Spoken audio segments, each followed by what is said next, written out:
Chapter 1. Minnie sat down at the table with her husband's lawyer, fidgeting with her hair nervously. She didn't have long before her little girl woke up and interrupted everything, demanding her mother's time. At 2, she didn't understand that her daddy was gone forever, and Mama had to figure out how to make ends meet. David had been gone for 2 months, long enough for Minnie to discover that her former husband had not been half the man she'd thought he was. She needed to find out how much money was left from her husband's investments to support her and her little girl, and the child she carried. She was only 3 months along, not even showing yet. But the baby was coming in 6 months, and she needed to have her finances in order before he arrived. "What can you tell me about David's investments? He said that I would be taken care of if anything ever happened to him." She leaned forward earnestly, needing to hear something positive for a change. The lawyer shook his head. "There's nothing, I'm afraid. David wasn't good at managing his money. Your house is mortgaged to the hilt, and you'll have to evacuate within the next 2 weeks. But, Christmas is in 3 days. So it is. You and your daughter are welcome to remain here until January 3rd, but then the bank is going to take possession. I'm sorry, I don't have better news for you." She leaned back in her chair, rubbing her hands over her face. "What am I going to do? My suggestion would be moving back in with your parents. David told me that your father is a rich banker in Toronto. I'm sure they'll welcome you and your little girl." He seemed very uncaring about her situation. Minnie laughed, the sound desperate even to her own ears. "I guess I'm not the only one he lied to then. My parents are dead. They both died shortly before I met David, and he brought me here, promising me that I'd never have to live in poverty again." She shook her head. "Poverty is preferable to a man who lies." Mr. Franklin frowned at her. "I suppose it is, but there's nothing I can do to help you." He got to his feet, picking up the briefcase that contained all of the bills she owed. "Good day to you." As soon as she heard the front door close behind him, Minnie buried her face in her hands and wept. How on earth was she supposed to keep going? She had a child to take care of, and she carried another. There was no one she could go to. Even her pastor had died recently. He'd been replaced already, but she didn't feel the same connection to him that she felt to Pastor James. She walked up the stairs and into Olivia's room. Olivia was the only bright spot in her otherwise miserable life. She stared down at her little girl, wondering how she was going to be able to feed her, how she was going to be able to keep her alive when they had no money, and she had no prospects for earning any. When her little girl woke up, she saw her mother standing over her, and she spread her arms wide. This was what kept Minnie going.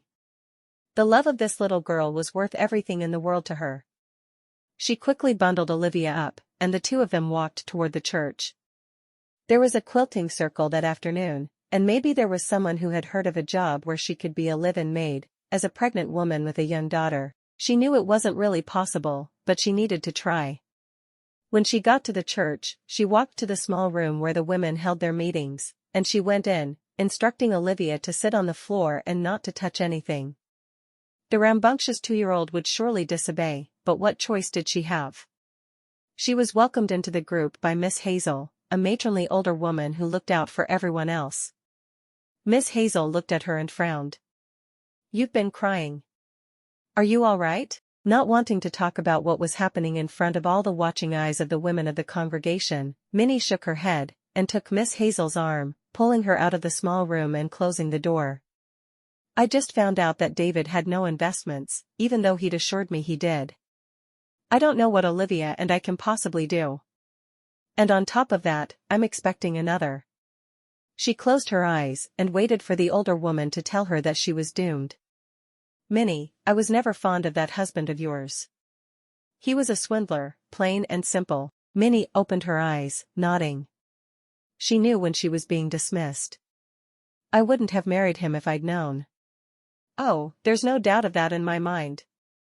I'm not sure if I can make it work, but I match women to Mounties who need wives. There will be 4 coming through here on the 9th of January. If you can come to my house on the 2nd of January, I'll provide a place to stay for you and little Olivia. If one of the Mounties appeals to you to marry, then you may do so. If not, we'll figure something else out. You and Olivia are not going to be out in the cold this winter. Minnie bit her lip, swallowing her pride. Her first thought was she needed to turn down that kind of generosity, because she didn't deserve it. But, she couldn't. There was nothing else to do. I would appreciate that a great deal. I would love to help keep your house or cook for you, if you would allow it. Miss Hazel shook her head. You'll have to take my bride classes along with the others, but I've tasted your cooking, and I've been in your home. You don't need classes. You could teach them if you wanted to. I'm more than willing to teach them if it would help you in any way. Minnie, I'm not doing this as an act of charity. I have 4 men coming through who need wives. I happen to know you were a good wife.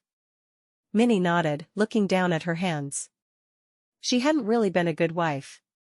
She'd married simply to get out of a terrible situation. Never once had she felt an inkling of affection for her husband. What kind of woman was she to not have feelings for the man who provided for her? Who was the father of her children? Of course, he hadn't loved her either. He'd made that plain over the years. She sighed. I'll do my best to be a good wife if one of the men want me. Miss Hazel took Minnie's hands in hers. You're a beautiful woman who can take care of a house like none other. One of the men will see you and know that you were meant for him. I just know it. She looked at the sadness on Minnie's face. Instead of spending Christmas alone, I would love it if you and Olivia moved in with me now. This very day. There's no need for me to be alone or for you to just have your little girl. I think we'd both be happier if we were together. Minnie thought about it for a moment. That's a very generous offer, Miss Hazel. I don't think Olivia and I can impose on you a moment earlier than we absolutely need to. Oh, posh. Nothing would make me happier than having you and Olivia with me. My own son is miles and miles away, and his wife is expecting my first grandbaby. Let me practice being a grandmother on sweet little Olivia. Minnie hated the idea of taking advantage of the older woman, and yet. We'd like that a great deal. Miss Hazel clapped her hands together, clasping them in front of her bosom. I couldn't be happier. I'll send someone over to get you and Olivia at 6 this evening. Can you have your things ready by then? Yes, of course. Are you sure you're ready for us to come? I've been ready for you to come since the day my Teddy moved out. That was well before I ever met you, Miss Hazel. I know. Miss Hazel grasped both of Minnie's hands in hers. We're going to find you a good husband this time, and you're going to live happily ever after. Just like they do in fairy tales. Minnie smiled sadly. I don't believe in fairy tales, Miss Hazel. You will. Miss Hazel rushed into the quilting room and spotted little Olivia in the middle of everyone, getting in the way. Olivia, you need to go home with your mama now, and I'll see you later. She scooped the little girl up in her arms and planted a kiss on her cheek. Olivia grinned happily, before squirming to get down. Mama? I'm right here, baby. Let's go home. We have a lot to do today. Minnie took her little girl's hand and headed for the door of the church, feeling a modicum of hope for the first time since David had died. No, for the first time since her parents had died, because there was nothing hopeful about her relationship with David. Not at all. By the time the 9th rolled around, Minnie was starting to show. Just barely, but anyone who knew her well would be able to tell. She was thankfully past the stage where she was losing her breakfast, so she hoped she'd be able to do well. The other women were nice, but she was apart from them. How could they understand her at all? They were all young, innocent women who had never been married to a swindler. They couldn't relate to her. Miss Hazel had arranged it so the men would get to meet each of the women there for a few minutes before moving on to the next. The first man who spoke for a woman got to marry her, if she was agreeable. Minnie waited in the formal downstairs parlor for the first of the men to meet her. She held Olivia on her lap and prepared to be rejected. What man would want a woman who was expecting another man's baby? It just wasn't likely.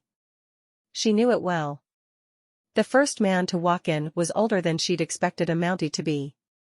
He looked to be at least 32. Maybe he wouldn't be someone who would suffer a young girl who didn't even know what she liked yet. He walked to her and sat down beside her. I'm Robert. I'm Minnie, and this is my daughter, Olivia. Hi, Olivia. He smiled at the little girl, not giving any indication that he didn't want her. Tell me about yourself. Minnie took a deep breath. I'm 22 years old.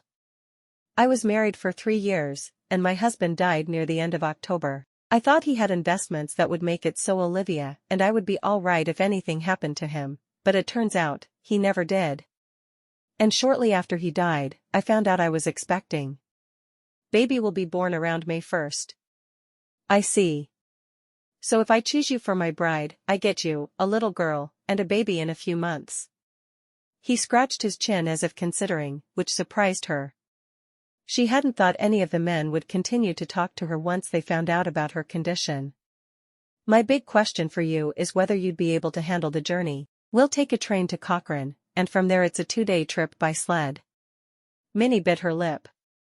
I'm sure I could handle the journey very well, but I worry a little about Olivia. I could bundle her up, though, and I think she'd be fine. Miss Hazel said you were a wonderful cook, and you've always kept an immaculate home. Yes, that's true. I take being a wife very seriously. She looked up at him, noting his brown eyes for the first time. They were fascinating to her, the exact color of chocolate. Then you're the one I want. Her jaw dropped. You don't want to meet the others? Surely no one would choose her right away. Not so easily. He shook his head. No, I really don't. Miss Hazel told us a bit about each of you when we arrived, and you sounded like the one for me. I will happily help you raise your children. Really? She was having a hard time believing he wasn't rejecting her. You don't mind that I'm expecting? Not at all. I like children. Your little girl is young enough, she won't remember anyone else as her father. The one you carry will only know me. I like the idea of already having a couple of children. I expected everyone to reject me immediately. He chuckled. I'm not everyone. I became a Mountie so I could help people. You need a husband who is willing to take care of you. I'm willing to do that. I think we will get along very well. She nodded once. I'll do everything I can to be a good wife to you. I know you will. He stood up and scooped Olivia off her lap so she could get up easier. Let's go, let Miss Hazel know that neither of us need to meet anyone else. He held his hand down to help her up. Minnie took the hand he offered, surprised at the sparks that shot through her at his touch. That had never happened with David. Thank you, she said softly, almost too softly for him to hear. For what? She smiled. For accepting me. Honestly, that was more a thanks to God for sending me someone to get me out of the situation I'm in. She held her hands out for Olivia, but Olivia was enjoying playing with the buttons on his uniform too much to go to her mother. I guess she likes you. See? We're going to make it work. He led her into the kitchen where Miss Hazel was waiting. You were right, Miss Hazel. She's the one for me. Miss Hazel smiled. Good. Pastor's waiting at the church, Minnie. Why don't you 3 walk over? Minnie looked over at Robert and nodded. Yes, we can do that. I'll be right back. I need to get winter things for Olivia and me. She hurried up the stairs and found her coat as well as Olivia's. She said a quick prayer of thanks for Robert, who accepted her so quickly into his life. When she got back to the kitchen, Robert was sitting at the table, still holding Olivia. Are you my new daddy? Olivia asked. Minnie held back, wondering how he'd respond. Yes, I am. We're all going to take a train tomorrow, and then we're going to go on a dog sled. Have you ever been on a dog sled? Olivia shook her head, her eyes wide. No. Well, it's a lot of fun. The dogs go fast, and they drag us along with them. We'll get to spend one night in a stranger's house, and that'll be fun too, won't it? Stranger? Olivia asked. Because there won't be anyone we know whose house we can stay in, but when we get to Reindeer Rock, we'll have a little house just for the three of us. Olivia seemed to like that, because she rested her head on his shoulder. You and me and Mama. Minnie felt tears prick her eyes. Already he was a better father than David had been. How had she been so fortunate to be the one chosen by this man? Let's get your coat on, she said, stepping forward and helping the little girl into her coat, before putting her own on. We're going to walk to the church so I can marry him. And then he'll be my daddy.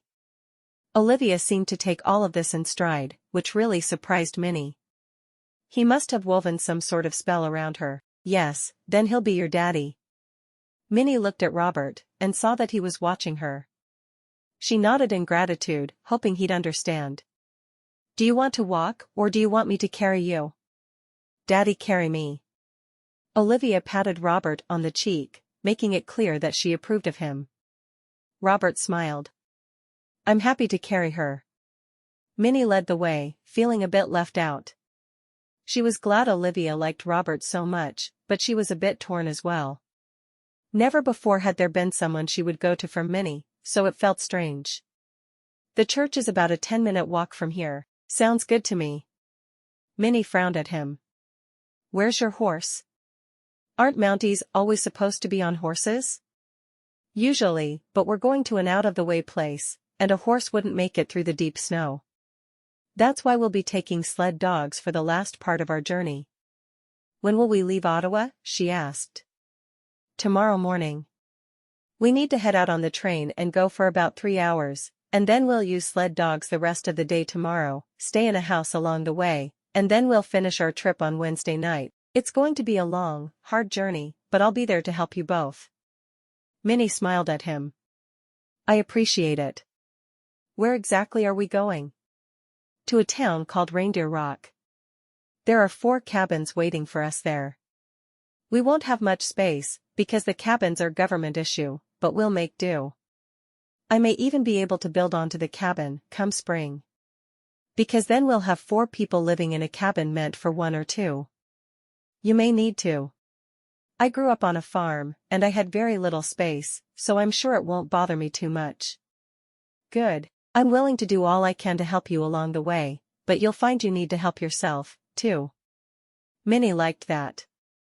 She liked that he understood that women were strong and they could help themselves. David had never understood that at all. Maybe God really had listened to her prayers and sent her a man who would be good to her. She hoped so. Chapter 2. When they got to the church, the new pastor, James Billings, was ready for them. You must be the first couple from Miss Hazel today. She told me there would be 4 total. Minnie nodded. Yes, this is Robert. She stared at him with wide eyes, feeling a helpless giggle escape. I'm about to marry you, and I don't even know your last name. He grinned. It's Barret. She took a deep breath and smiled at the pastor, who she'd only known for a short while and really didn't feel like she knew at all. This is Robert Barret. Pastor Billings obviously had a sense of humor that she hadn't seen, because he laughed. Are you sure you still want to marry him? Minnie Barret, that's who you'll be for the rest of your life. She nodded emphatically. No one else would take on her and her children, and that was the most important thing in the world to her. Yes, I'm sure. Olivia stood between Robert and her mother, obviously wanting to be part of the wedding. I help, she said, taking one of their hands in each of hers. Pastor Billings smiled. You're a good helper. Thank you for being a part of the wedding. I get new daddy. I see that. I bet he's going to be the best daddy in the whole wide world, too. The pastor grinned at them. I usually ask a couple to join hands at this point, but I don't think you can. The ceremony was brief, and Pastor Billings made sure Olivia knew she was an important part of it. I now pronounce you man, wife, and daughter. You may kiss both of the new ladies in your life. Olivia held her arms up to Robert to be picked up, and she pressed her lips to his, causing him to feel so much more than he'd ever dreamed he would. How could the sweet kiss of an innocent child mean so much to him? I'm going to be the best daddy I know how. Olivia rested her head on his shoulder for just a moment before pointing to her mother. Now kiss Mama. Not just me. Robert was a little more nervous about kissing Minnie than he had been about kissing Olivia. His new daughter made her affection for him as plain as day, but his new wife, she was a different story. He knew she was marrying him only to escape an impossible situation, but did that mean he was allowed to kiss her? He knew he'd be allowed all sorts of affections eventually, but now. He shifted Olivia to one arm and took a step closer to Minnie, one hand going to her waist. They'd briefly touched for just a moment at Miss Hazel's house, and so much feeling had run through him. He leaned down and brushed his lips against hers, barely a whisper of a touch, before raising his head. Minnie smiled at him uncertainly, unsure what her role in his life was going to be. Was he looking for someone he could eventually love? Or just someone who would prepare his meals and keep his house spotless? Either way, she would be there for him, because she'd made a promise to herself that this marriage would be better than the last. Robert nodded to the pastor. "Thank you." He shook hands with him and slipped him a bit of money, not having a lot more to share with the other man. Mounties were paid very little, and though he loved what he did, he worried a bit about taking on a wife and 2 other mouths to feed. The pastor handed the money back. "Thank you for your service. But, I'd planned to pay you." "There's no need at all. Thank you. We need more men like you in this country." Robert smiled, offering his arm to his new wife and still carrying Olivia. "Thank you for your kindness, Pastor." As they left the church, he asked, "Were you planning to spend another night at Miss Hazel's?" "Because I have a hotel room here in town." Minnie bit her lip, wishing desperately she could stay at Miss Hazel's for one more night. She was not looking forward to her wedding night at all. "We'll join you. I can ask Miss Hazel to keep Olivia for tonight, if you'd like. They get on very well, and Miss Hazel is practicing to be a grandmother."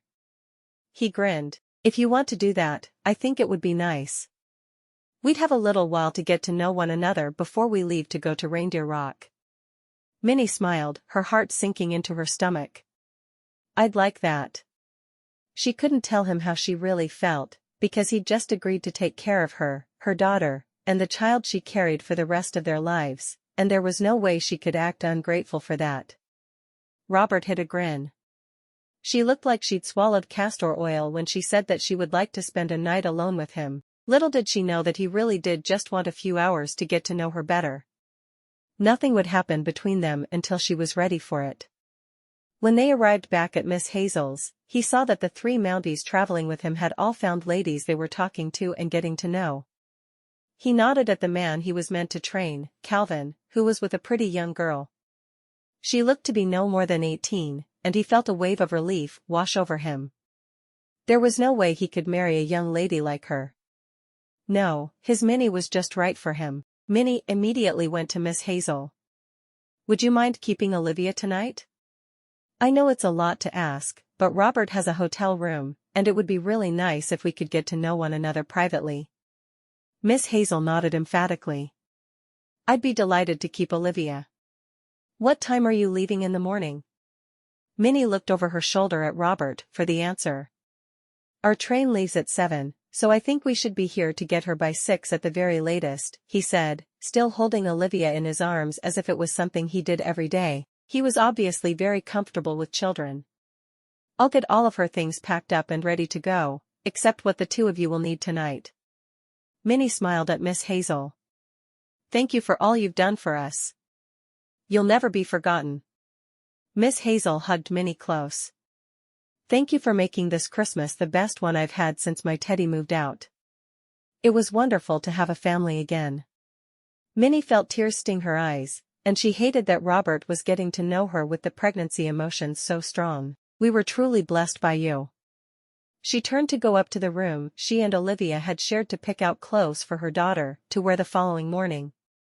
She set those to one side along with a nightgown, and then she packed everything else up, making sure to leave Olivia's winter coat, hat, scarf, and mittens out, so she could be dressed for the weather the following morning. She quickly packed a small overnight bag for herself, and then she put all of her things into a larger bag, ready to go. When she'd left her house, she'd had to leave behind everything but her and her daughter's clothing, so there wasn't a great deal to pack. When she went back downstairs, she carried her overnight bag and nothing else. She had never spent a night away from her daughter, but there was no way to have a wedding night with a small child there. Minnie arrived downstairs to see Miss Hazel coaxing Olivia from her new daddy with a cookie. "We just get one more night together, Olivia, and after that, we won't see each other for a very long time. It will be fun for us tonight, won't it?" Olivia looked over at Minnie with wide eyes. Minnie walked to her daughter and hugged her close. "We leave for our new home tomorrow, and we get to ride on the train. Remember what your daddy said we were going to do?" Olivia nodded. "Yes. Well, you need to stay with Miss Hazel tonight, so we can do those things tomorrow." The little girl seemed hesitant, but she finally nodded. "I like Miss Hazel." "I know you do." Minnie smiled at her friend, and the woman who had saved her. "I left her nightgown and the clothes she'll wear tomorrow on the small table in the room we've used. We'll be back early." "Don't worry about a thing," Miss Hazel told her. "I've got this little beauty, and we're going to have fun tonight." "Do you want to build a snowman, Olivia?" Minnie frowned. Miss Hazel was too old to be playing in the snow like a child, but she couldn't say that to her friend. Instead she walked to Robert, giving him the bag she carried. "I'm ready." Robert waved goodbye to Olivia and offered his arm to Minnie. "Please have her ready in the morning by 6. Miss Hazel nodded. "I will." As they left, Minnie felt her stomach twisting itself in knots. "We should have at least stayed for supper. I could have prepared something, and you wouldn't have to pay for anything." She hated being more of an expense to him than she and her children already would be. He shook his head. "No bride should have to cook on her wedding day. There's a small restaurant in the hotel, and we'll eat there." "All right." Minnie felt like it was her first wedding night all over again. She was so nervous. She was expecting, and her waist wasn't as slim as usual. What if he was disgusted when he saw her? The more they walked, the more she was filled with dread. She wasn't sure she could go through with a wedding night tonight, but she wasn't sure how she could put him off either. He was her husband, after all. "I can almost hear the wheels turning in your mind," Robert finally said. "We'll talk when we reach the room, and I think I'll be able to set your mind at ease." Minnie looked at him with surprise. He already understood her moods and emotions better than David had.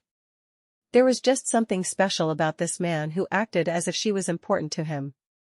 When they got to the hotel, he led her up the stairs to the second floor. It was one of the newer hotels in town, and she was afraid he'd been set back a pretty penny by providing such a nice place for their wedding night.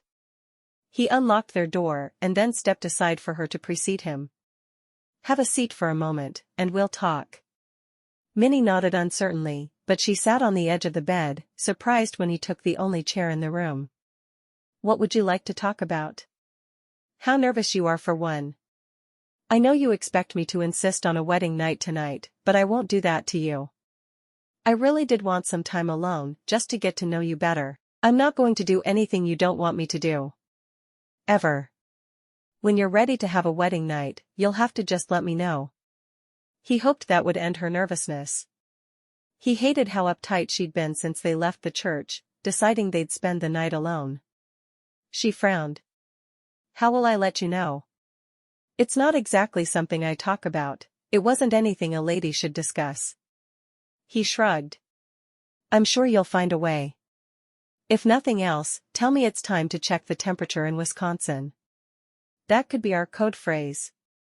She laughed, surprising herself. There had been very little laughter in her life for the past few years, and she was happy to hear it, even though it startled her a bit. She'd almost forgotten what it sounded like when she laughed. "I'm not sure that will work." "Why not?" "Do you plan on actually having me check the temperature in Wisconsin on a regular basis?" "Because I think it's perfect." I supposed that would work, but it would seem a bit odd to anyone listening.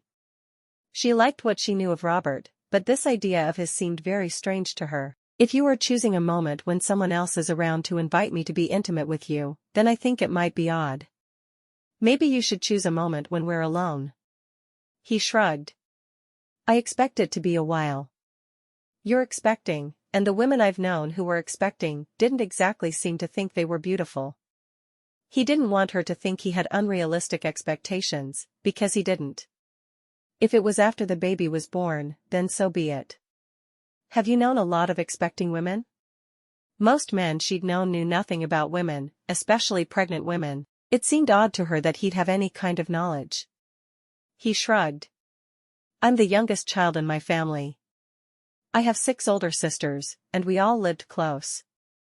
It seemed that there was always someone pregnant, crying to my mother about how ugly she was. She tilted her head to one side. Is that where you got so much experience with children? She'd been impressed with the way he dealt with Olivia since the moment they met. 14 nieces, 6 nephews, and 2 more, currently on the way. If I didn't know how to deal with children at this point in my life, there would be something seriously wrong with me. He stood up. Now that we've gotten that discussion out of the way, I'm very hungry. Would you do me the honor of accompanying me to supper? She couldn't help but smile at the formality of his tone.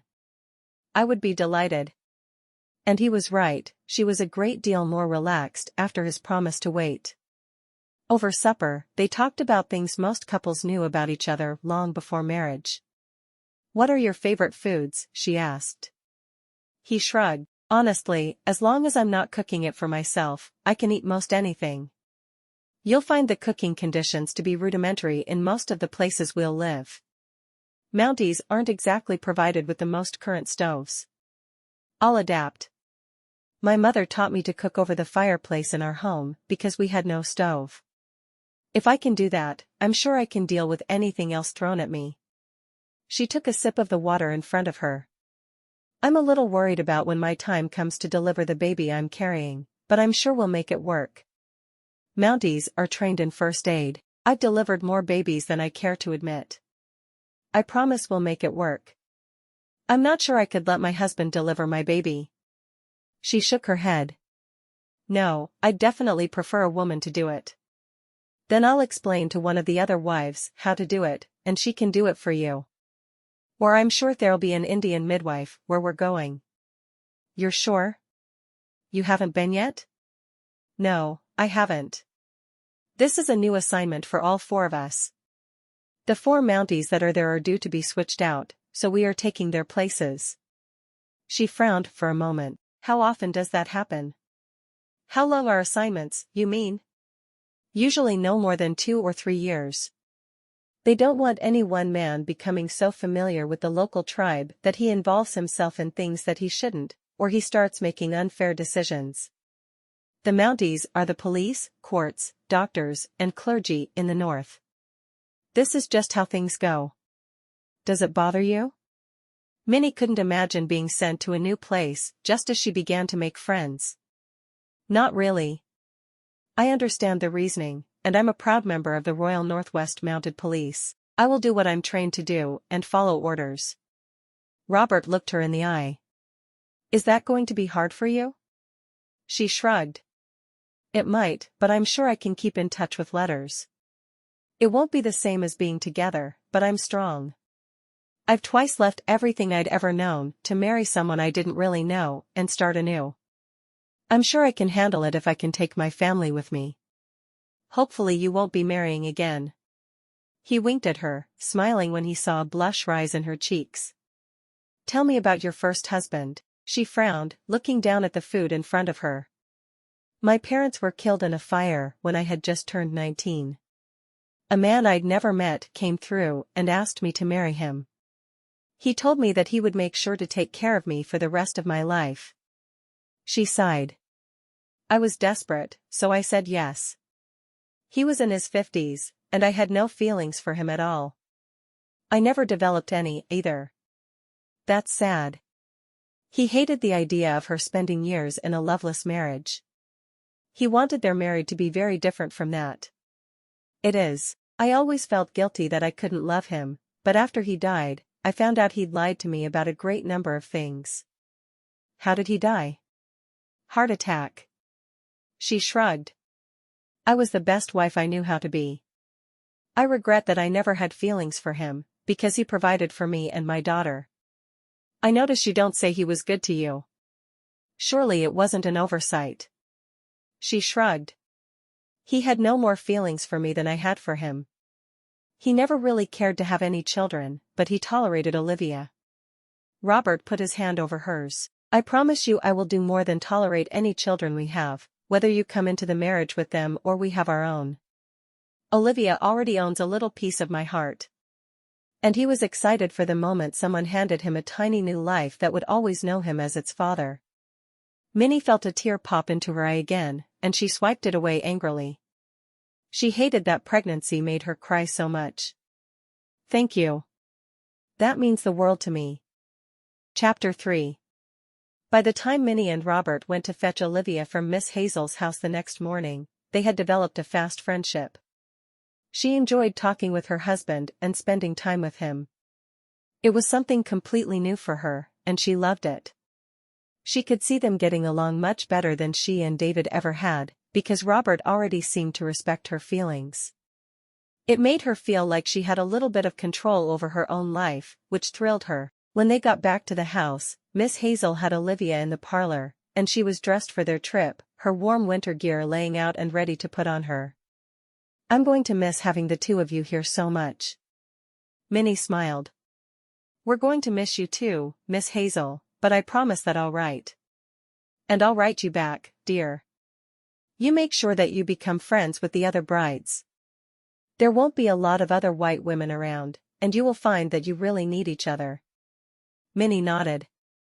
Miss Hazel was right. She hadn't really made an effort yet, because she didn't know which of the girls would be going north with them, but now that everyone was paired off, she needed to get to know them all. Friends would be very important to her. I will. Olivia squirmed until Miss Hazel let her get down, and she hurried over to Robert. Up, she demanded.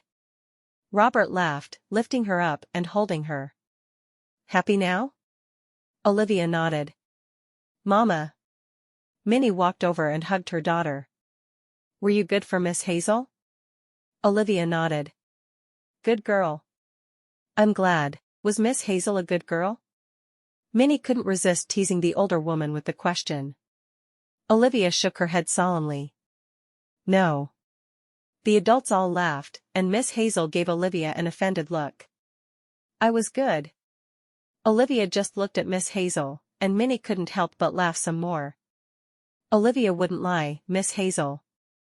You're going to have to tell me what you did. Robert looked at Minnie. I'm sorry, but we need to get your things and go. We can't miss the train. He hated rushing her, because he knew Miss Hazel meant a lot to her, but there was really no choice. Minnie nodded, her face serious. I'll run upstairs and get our bags. I'll come with you. You're not carrying them by yourself. Miss Hazel smiled and nodded. Good man. 5 minutes later, they were back down the stairs with all of her possessions. Minnie went to Miss Hazel and hugged her tightly. I'm going to miss you more than I can possibly express. I'll miss you too, Minnie. And your darling baby. Minnie sniffled. I'll draw portraits of her and send them. Drawing had always been one of her favorite things, and she'd once thought she would be a famous artist. The one you drew of me with her will always have a place of honor in my home. Miss Hazel hugged her one last time. Now get out of here. I'm ready to go back to my lonely ways. Minnie knew better, but she nodded. I will write as soon as we get there so you know we're safe. Thank you. Miss Hazel watched the three of them go, her eyes filled with tears. The train station was a short walk away, and Minnie carried Olivia while Robert carried their bags. There were enough bags for 3 people, but he didn't complain. I'm sorry I had to rush you, he finally said. Minnie shook her head. Long goodbyes are hard. It was for the best. She was determined to look at the bright side of any sort of situation. When they reached the train station, Minnie looked around at the other 3 girls, all of whom she'd at least met while they all stayed at Miss Hazel's. Annie, a girl she'd barely spoken to, was there with a tall Mountie. Faith and Gemma were standing close together, each of them with a Mountie at her side. Minnie smiled hesitantly, wondering if the other women would accept her. She walked over to Faith and smiled, determined to at least try to be friends. Olivia, do you remember Miss Faith? Olivia nodded. I know you. Faith smiled. I know you, too. We're about to go on a train. And dog sled, Olivia said, happy to be able to contribute something. Yes, a dog sled. I'm sure that's going to be an interesting experience. Minnie nodded. I'm a bit excited about the second half of our journey. I've never been on a train or a dog sled, but the sleds sound like a bit more fun. A short while later, they were on the train, all of the women sitting with their men, and Olivia on her new daddy's lap. She was very excited and more exuberant than usual. Minnie wasn't sure they'd be able to keep her sitting calmly. They weren't far from their destination of Cochrane when Minnie spotted an Arctic fox running beside the train. Look, she said, extending her hand as she pointed to the animal. Look how fast he is. All 9 of them were leaning toward the window, watching as the fox ran beside it. When the train stopped, Minnie watched as the fox stayed far enough away to be safe, but close enough that he could watch everything they did. There were 4 men with dog sleds waiting for them at the train station, and Minnie looked at them nervously. What if we fall off? We won't fall off. Robert told her. I'll make sure you're all right. Minnie looked down at Olivia and carefully tied her scarf over her exposed face. We need to keep your scarf up over your mouth so you don't get too cold, all right? Olivia nodded. She looked like a little Eskimo girl to Minnie, with so little of her face showing. Her coat was thick and warm, and her hood was up covering her head. She wore a knit cap and a pair of mittens as well. Robert helped to load her things and is onto the dog sled, then he picked up Olivia and put her at the front. You need to sit behind her, he told Minnie. When she'd obeyed and sat hugging her daughter to her, he climbed on behind her. His warmth made her feel cozier than she should with as cold as it was, but his body seemed to generate heat. Soon, they were off, riding off into what looked like a wilderness area, to Minnie. She wondered how they knew where the roads were, and she filed the question away to ask Robert once they were stopped. It still wasn't quite lunchtime, and she wondered if they would stop to eat. It didn't take long before her question was answered. The dogs were stopped and given food and water, while Robert pulled out a meal that didn't look terribly appetizing to Minnie. Normally she could stomach anything, but what she was expecting was a different story. She shook her head at the food he offered, and he frowned. It's good for you. You have to keep your strength up, Robert told her. I really don't think I could stomach it right now. She gave some to Olivia, who gobbled it greedily, but to Minnie it just looked like raw fish, and that wasn't something she could eat happily under the best of circumstances.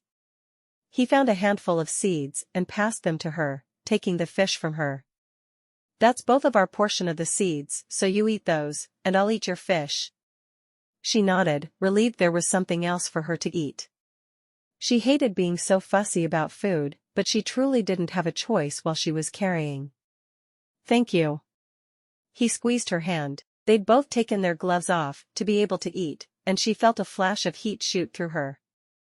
This man made her feel things no one else ever had, and she couldn't complain about it.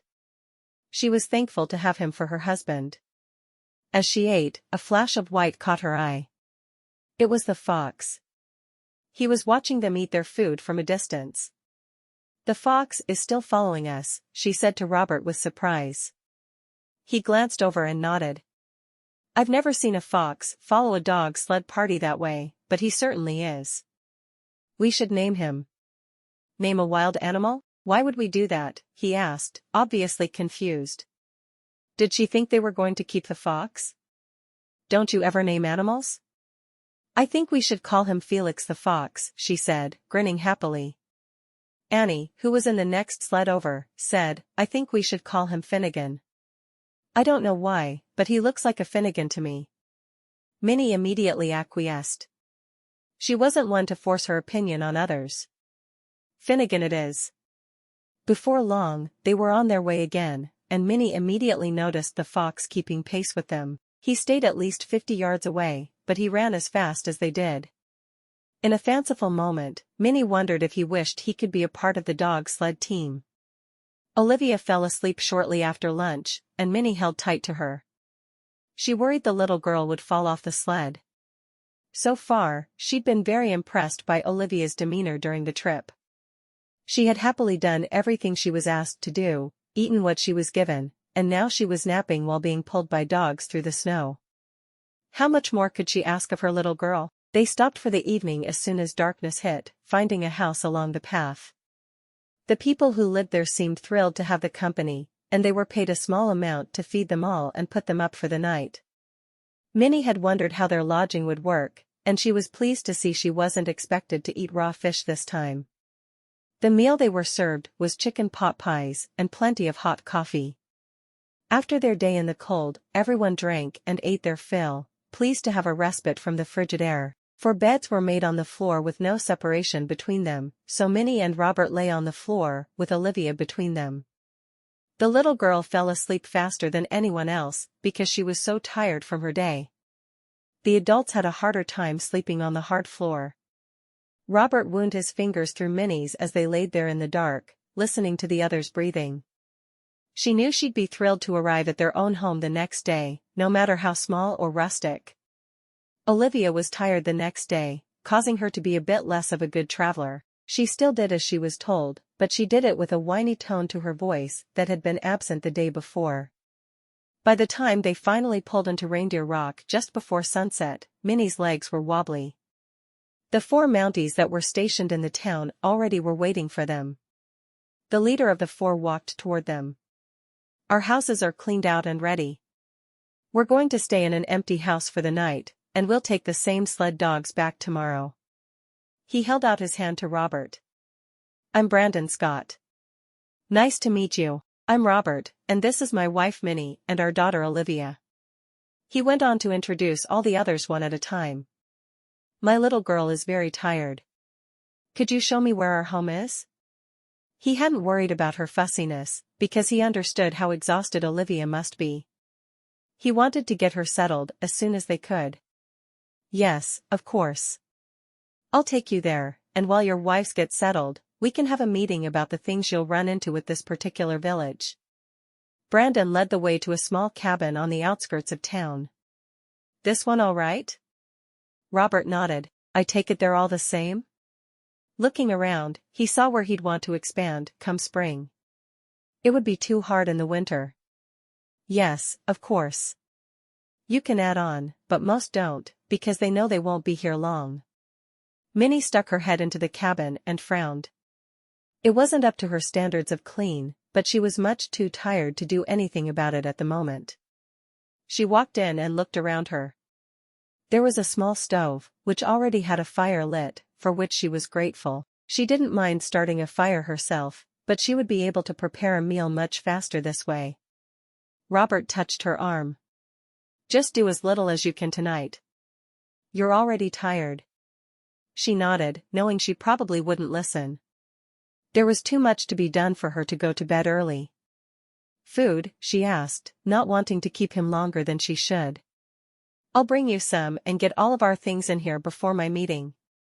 He disappeared outside to take care of those tasks, and she wandered around the small cabin, looking at what she had to work with. There was a tiny kitchen area, but thankfully it had both running water and an icebox. Both things would make her life much easier, and both were completely unexpected. A table in the room had 2 chairs, but that would work for now. There was a small area with a desk that she assumed would be his office. There was not another chair sitting in front of the desk, so she assumed he'd need to use one of the kitchen chairs. There was a bed in another area, but there was no door. She would hang a curtain to partition off their sleeping area. There was no space at all for Olivia, but that was all right.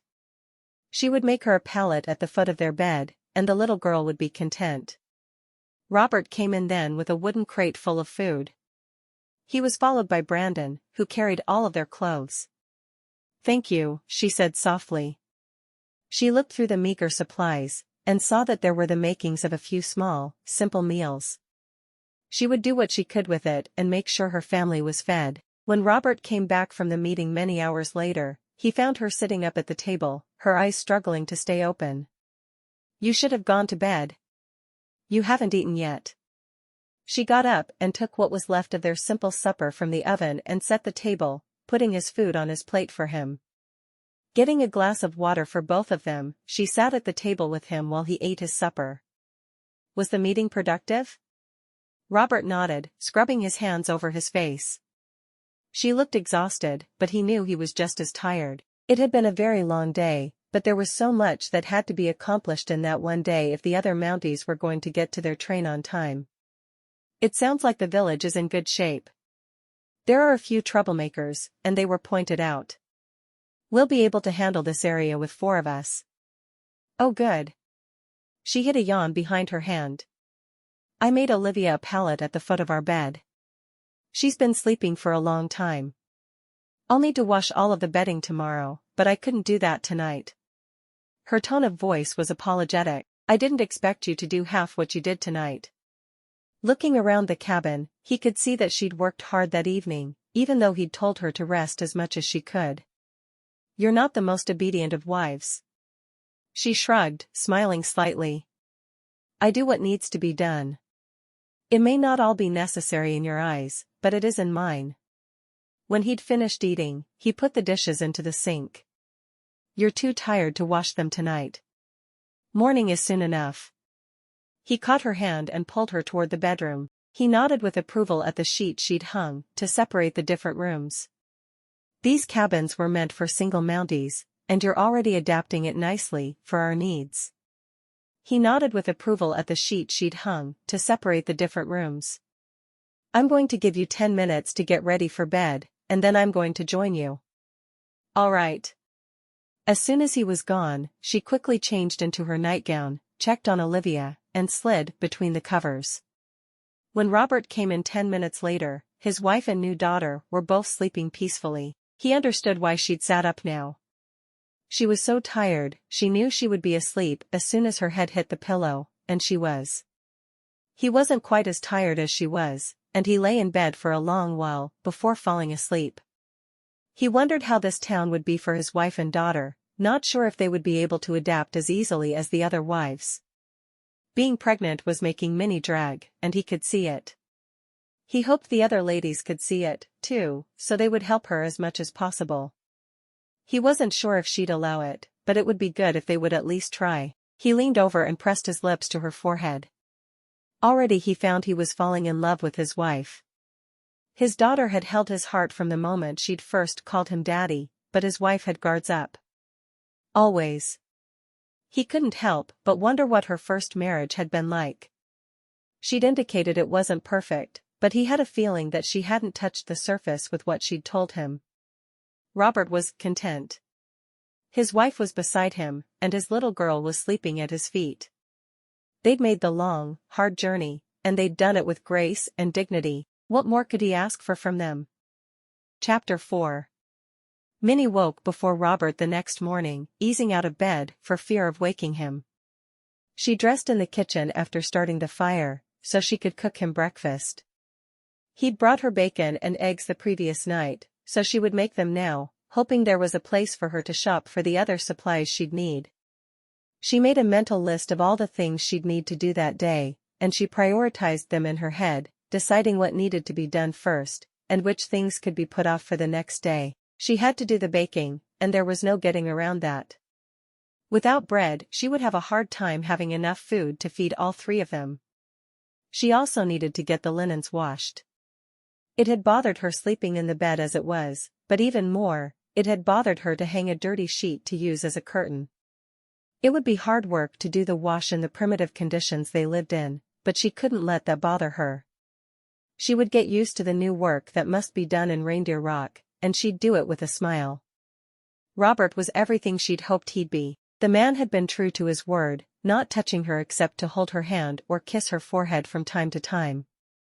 She couldn't believe how much she enjoyed the time she had with him, and she would do everything she could to make sure his life ran as smoothly as it possibly could. Robert woke to the smell of bacon cooking, and he sighed contentedly.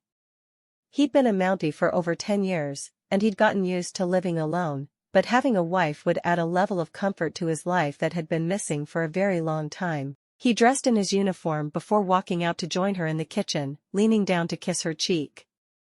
You have no idea what it means to me to wake up to the smell of bacon cooking.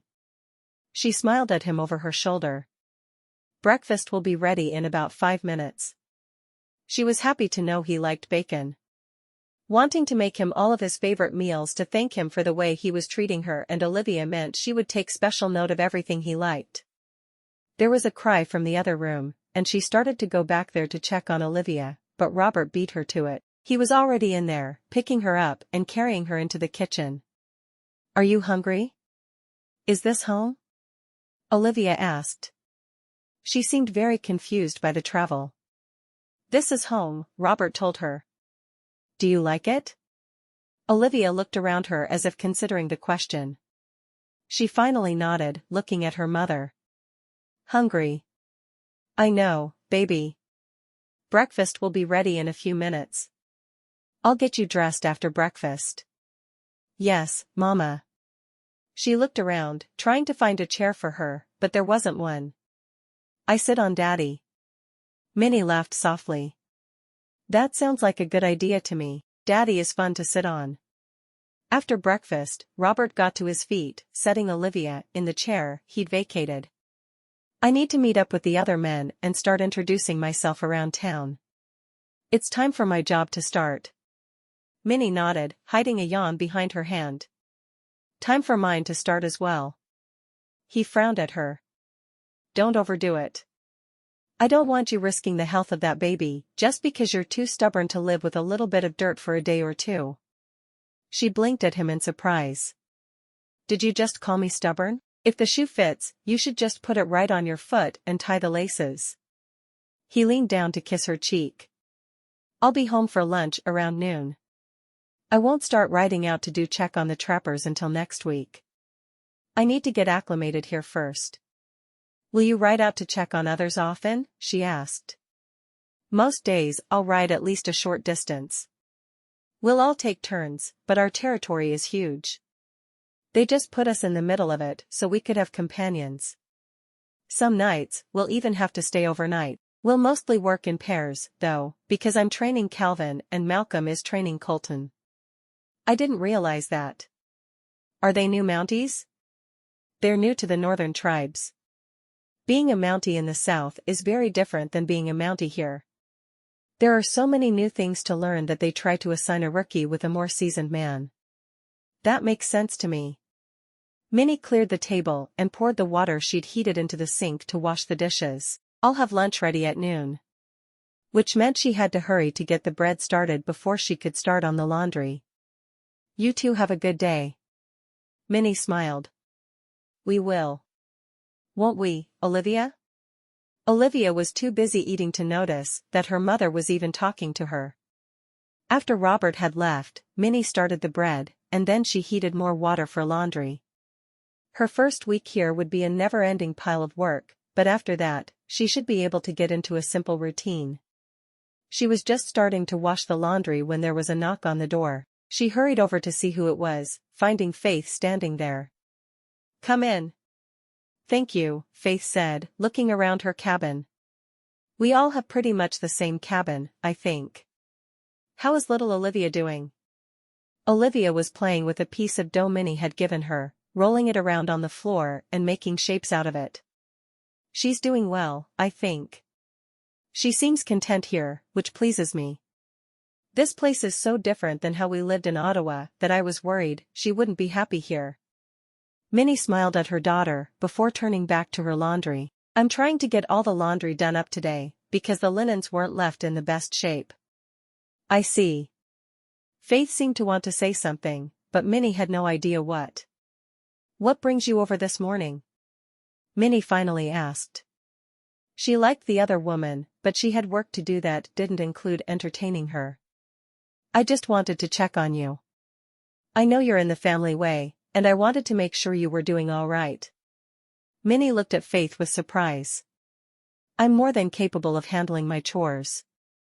The worst part of the pregnancy is over, and I can work hard now." "Oh, well, good." Faith still seemed to have something on her mind, but Minnie wasn't sure what. "Is there something I can help you with?"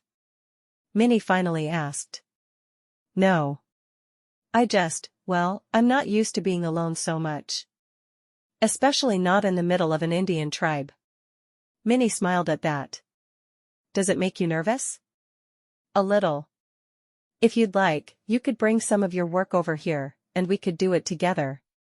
Minnie wouldn't mind the companionship of another woman. She hadn't had any real friends back in Ottawa because David hadn't approved of her wasting her time so frivolously, so she hadn't spent time with another woman her age in a long while.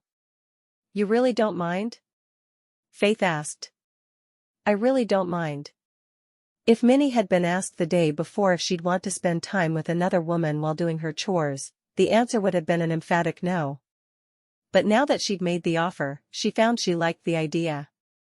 Faith seemed like a nice young woman, and it would be good to have a friend. I'll be right back. Faith hurried out the door and came back with her own washing. As the morning wore on, Minnie learned a lot about her companion. Faith seemed to think that being married to a Mountie was the ultimate adventure. Her excitement made Minnie smile. She hadn't really looked at being there as something adventurous, but she'd taken a train and a dog sled to get there. What was boring about that? While they chatted, Olivia played with the doll Miss Hazel had given her for Christmas. She had named the doll after the giver, so there was a lot of Miss Hazel, no, going on. Every time Olivia said the words, both of the women would laugh, loving the shared joke. Miss Hazel, as sweet and kind as she was a bit out of control at times. She needed to be told no. Faith left when it was time to go home and cook lunch for Calvin. Minnie almost missed her when she left. It was nice to have another woman to talk to. She hadn't realized just how much she missed it. It had been different with Miss Hazel. Faith was close to her age, and it was so much more appealing. When Robert came home for lunch, Minnie told him about the visitor she'd had all morning. She left with just enough time to cook lunch. I'm glad you have a friend here. It will make your time in the north so much easier. It's a hard life here, but I can see you were born for it. Minnie shrugged.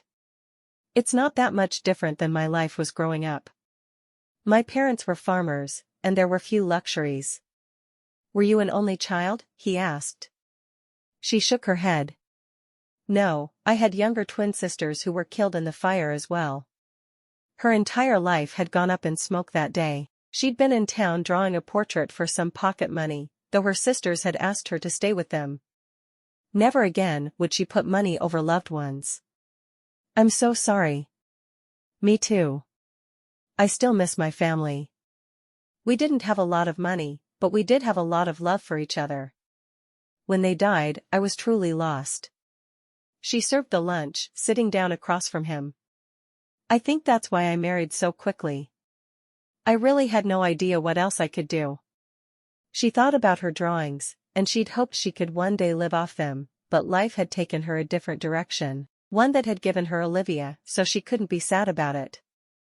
I'd say that I'm sorry you had to marry him, but I'm not sure that I am. I wish he had been kinder to you, but really, if you hadn't married him, you wouldn't have ended up in Ottawa to be my wife. I don't think there was another girl in the lot that I would have taken. She smiled. I was sure I would be the last chosen. I insisted on having Olivia with me for the meetings, because I wanted the men I met to be sure of what they were getting. To me, Olivia was part of the blessing that came with marrying you. He looked around him, noticing all the work that had once again been done. I love that you care enough to make sure you keep the house clean and have meals ready for me, but don't work yourself to death. She really must be the most stubborn woman alive. Why couldn't she rest for a day or two before working so hard? He'd specifically told her he wanted her to rest. I won't work myself to death. Really, if you think about it, I'm getting all the work out of the way, and I'll have an easy week next week. I'm not one to procrastinate when there's a chore to be done. I'd much rather get it out of the way so I can enjoy the next day. Does that make sense? He nodded. I suppose it does, and I'm much the same myself. I just hate seeing you always working so hard. You're a good man, Robert Barret. You know that, don't you? He was a little embarrassed by her words. I'm a Mountie. Doesn't that naturally make me a good man? Not necessarily. I'm sure there are Mounties who are in it to swindle and steal, just like any other profession. I'm glad you're not one of those. What will you do this afternoon? He asked. The house seems to be in perfect shape now. How will you occupy yourself? She smiled. I need to fold the laundry, make supper, the windows need to be washed, the floors need to be scrubbed, trust me. I won't run out of things to do. And I need to make some new dresses for Olivia once I finish everything else. And my dresses need to be let out soon, too. They're getting too tight in the waist. I hope you know that I think you're beautiful, growing belly and all. Minnie blushed. I'm not. But thank you. Olivia sat quietly eating her lunch. It wasn't long before her nap time, and she was quickly winding down. She was once again taking her meal on Robert's lap, happy to be there. She seems so quiet compared to usual, Robert said, looking at Olivia. She's not getting sick, is she? I don't think so. She's just had a busy few days, and she played really hard this morning. She made bread with me, and then she played with Miss Hazel for a long time. Miss Hazel? Robert had no idea what she was talking about. Miss Hazel gave her a doll for Christmas, and Olivia decided to name the doll after her. Her pretend Miss Hazel is constantly getting into trouble. It makes me laugh a lot more than it should. I'm glad you're laughing. When I met you, you looked so sad. I worried you'd never be able to laugh again, if you ever had. She frowned. That description makes me wonder why you ever would have wanted to marry me in the first place. Miss Hazel must have really talked up my cooking and housekeeping skills. Robert nodded. She did. She also told me what an amazing cook you are and about how good you were with Olivia. How could I not want to marry someone as talented, beautiful, and hardworking as you are? You were my dream wife. Other than the children, I'm sure. No, along with the children. I wanted Olivia as much as I wanted you. He wasn't sure why she didn't understand that the children weren't a liability to him. They were an added blessing. Whatever the reason, I'm glad you saw something in us that you wanted to keep. Thank you for that. Thank you for being willing to marry me. I was afraid you'd turn me down. She frowned. I wasn't in a position to turn anyone down, but I am glad it was you who chose me. The other men seemed so young. I'm not sure I would have been able to be happy with any of them. I can see myself happy with you. He smiled at that. He'd take those words, and they'd grow a life together. It might take them a while, but he knew he could do it.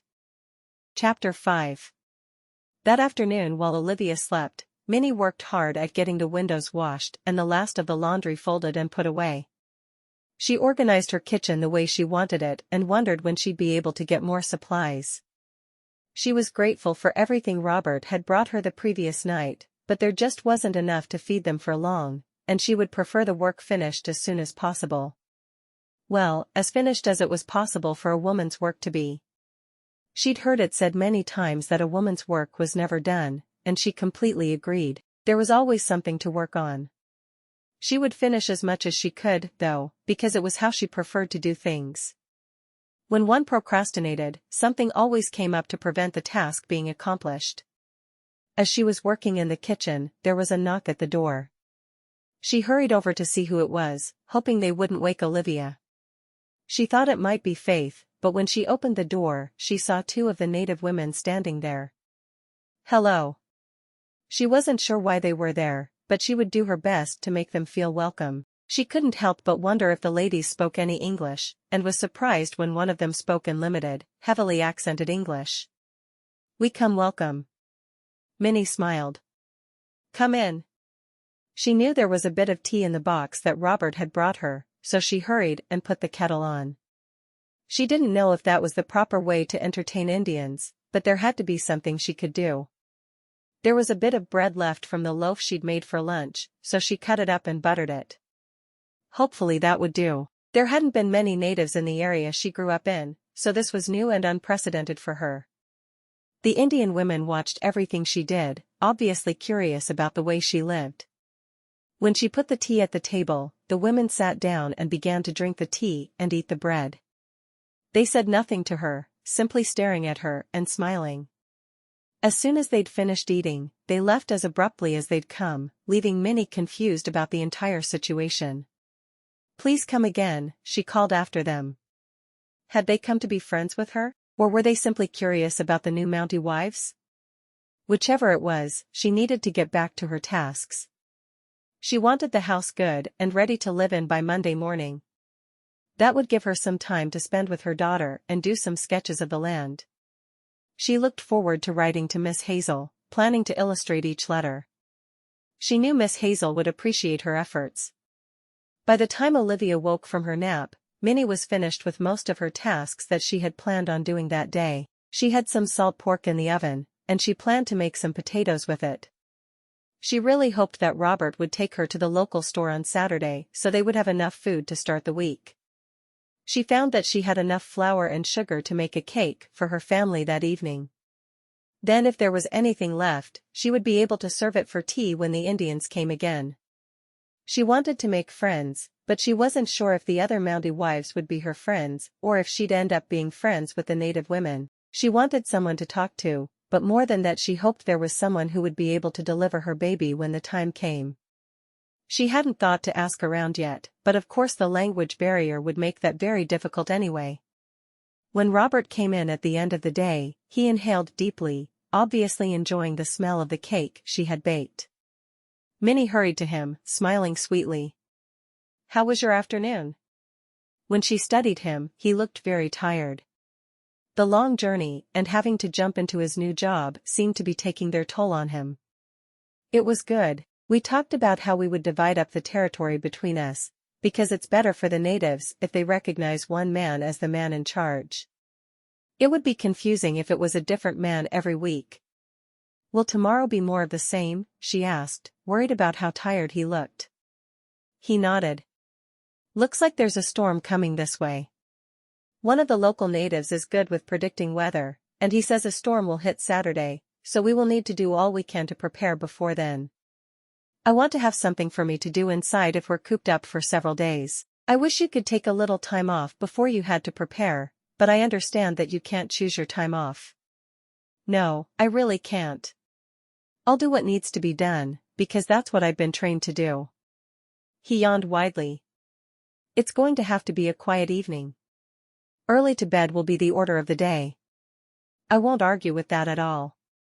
She was tired herself, and an early night sounded like just what she needed. The next day was much like the first for Minnie. She spent the morning working on chores, and Robert came home for lunch before hurrying off to work again. The same two Indian women came back that afternoon, but this time they brought a friend. Minnie made them tea again, and she served them some of the cake left from the previous evening. No words were exchanged, and as soon as the women were done eating, they hurried off again. Minnie thought she might need to make sure she always had tea on hand. Maybe she wasn't making great strides with the native women, but she was trying, and that had to count for something. She met Robert at the door when he arrived home that afternoon, taking his coat from him to hang it on a hook she'd hung on the wall earlier. "Will you work tomorrow? Or will you finally have a chance to take a day or two off?" Robert rubbed the back of his neck. "We're planning to take this weekend to settle in. If an emergency arises, one of us will go out. Other than that, we need to help you ladies get settled into the community if we can. It does look like that storm is going to be a big one. Would it be possible for you to also take me to the local store?" she asked. She hoped she wasn't asking for too much. The last thing she wanted to seem like was a demanding wife. He had been too willing to take her on, along with Olivia, and the child she carried. She wanted to be as accommodating as she possibly could. He nodded. "You won't find the kind of selection you were used to back in Ottawa, but all of the basics will be available. I'd appreciate it if you would buy some coffee while we're there. I can drink tea, but early in the morning I need coffee." Minnie smiled. She remembered her parents had always been first thing in the morning coffee drinkers. She'd never developed the habit, though. "I'll be sure to do that. Is there anything else you'd like me to look for in particular for you?" She really wanted to be able to keep him happy with the meal she prepared. It was odd, because with David, she'd done everything out of fear. With Robert, she simply wanted to make him happy. "Not that I can think of. Whatever you cook will please me." He looked around for Olivia, spotting her in a corner playing with her doll. "How's my best girl? Did you have fun in your new house today?" Olivia shrugged, her face happy that her new daddy was there. She ran to him and held her hands up, demanding, "Up, again." Minnie was always surprised at how well Olivia was adjusting to having him around. Robert scooped her into his arms, holding her at eye level. "Were you good for Mama today?" Olivia nodded, her hair flopping onto her forehead. "Yes. I'm glad. I wouldn't want to have to tickle you until you were good again." She giggled and shook her head. Robert smiled and sat down with her in his lap. "So now I have you captive. What should I do with you? Play dolly?" Olivia wiggled until he set her down and rushed over to get her doll for him. "You hold her." He took the doll, feeling very conspicuous. What did he know of playing with dolls? "Is she hungry?" Olivia shook her head. "No." "No? What does she need then?" Robert had never really played with a doll before. All of his nieces had tried to get him to, but he'd always shied away. He felt very uncomfortable, but if Olivia wanted this from him, he'd do it, as long as none of the other Mounties were around, of course. They would tease him terribly. "Pat her. She needs nap." Robert put the doll to his shoulder, awkwardly patting her back. "Like this?" Olivia nodded. "Sing." "Sing?" Robert had never been one to sing, and he certainly didn't know what to sing to a doll. Olivia nodded again. He took a deep breath and sang that first song that came into his head, a song that had been very popular the previous year. He wasn't one to know that sort of thing, but he'd been stationed in Toronto for a few years, and he couldn't avoid the song there. "By the light of the silvery moon." Olivia giggled. "That's not Baby's song." He frowned. "It's the only song I can think of." Minnie put supper on the table then, and he looked at her, hoping he'd found a way out of the task. "Try Rockabye Baby," she suggested. He glared at her. "You were supposed to help me." Olivia shook her head. "Can't eat till baby sleeps." He had no idea how they'd know if the baby was sleeping, because her eyes appeared to be painted open. He started singing though, patting the baby on the back as Olivia had instructed him. When he finally finished the song, feeling mortified, she took the baby from him, putting a finger to her lips and carrying the baby to the other room. He was relieved to see she'd left. "Supper smells wonderful," he said, trying to pretend he hadn't just sung a doll to sleep, and very badly at that. Minnie walked over to him and leaned down, pressing her lips to his. It was only the second time they'd kissed, the first being their wedding ceremony. "Thank you for playing with her." He caught her by the waist and pulled her down onto his lap. "If it means I get kisses, I'll do it every day," she laughed. "I'm too heavy right now. Let me up." He frowned at her. "You're not too heavy at all. I like having you here." He wrapped both arms around her and held her close. Olivia came out of the bedroom then, frowning at her mother. "My spot, Mama. Get off Daddy." Minnie laughed. "Daddy's the one who put me here. What should I do?" Olivia put her little hands on her hips in an imitation of her mother. "Get up." Minnie pressed a kiss to Robert's cheek and quickly got up off his lap. "There. His lap is all yours, Olivia." Olivia held her hands out to Robert. "Up." He reached down and picked her up. "You're certainly a bossy little thing." She giggled, as if she thought he was complimenting her. "Bossy?" He shook his head. "Silly girl." Minnie put the rest of the food on the table and took her place, immediately bowing her head for the prayer. Afterward, she looked at him trying to balance eating with holding her daughter. "We may need to get another chair. You can't keep holding her to eat." Robert shrugged. "I really don't mind. She doesn't weigh much, and she keeps out of my way when I'm getting my own bites." He wasn't sure he liked the idea of her getting her own chair. Holding their little girl just felt right to him.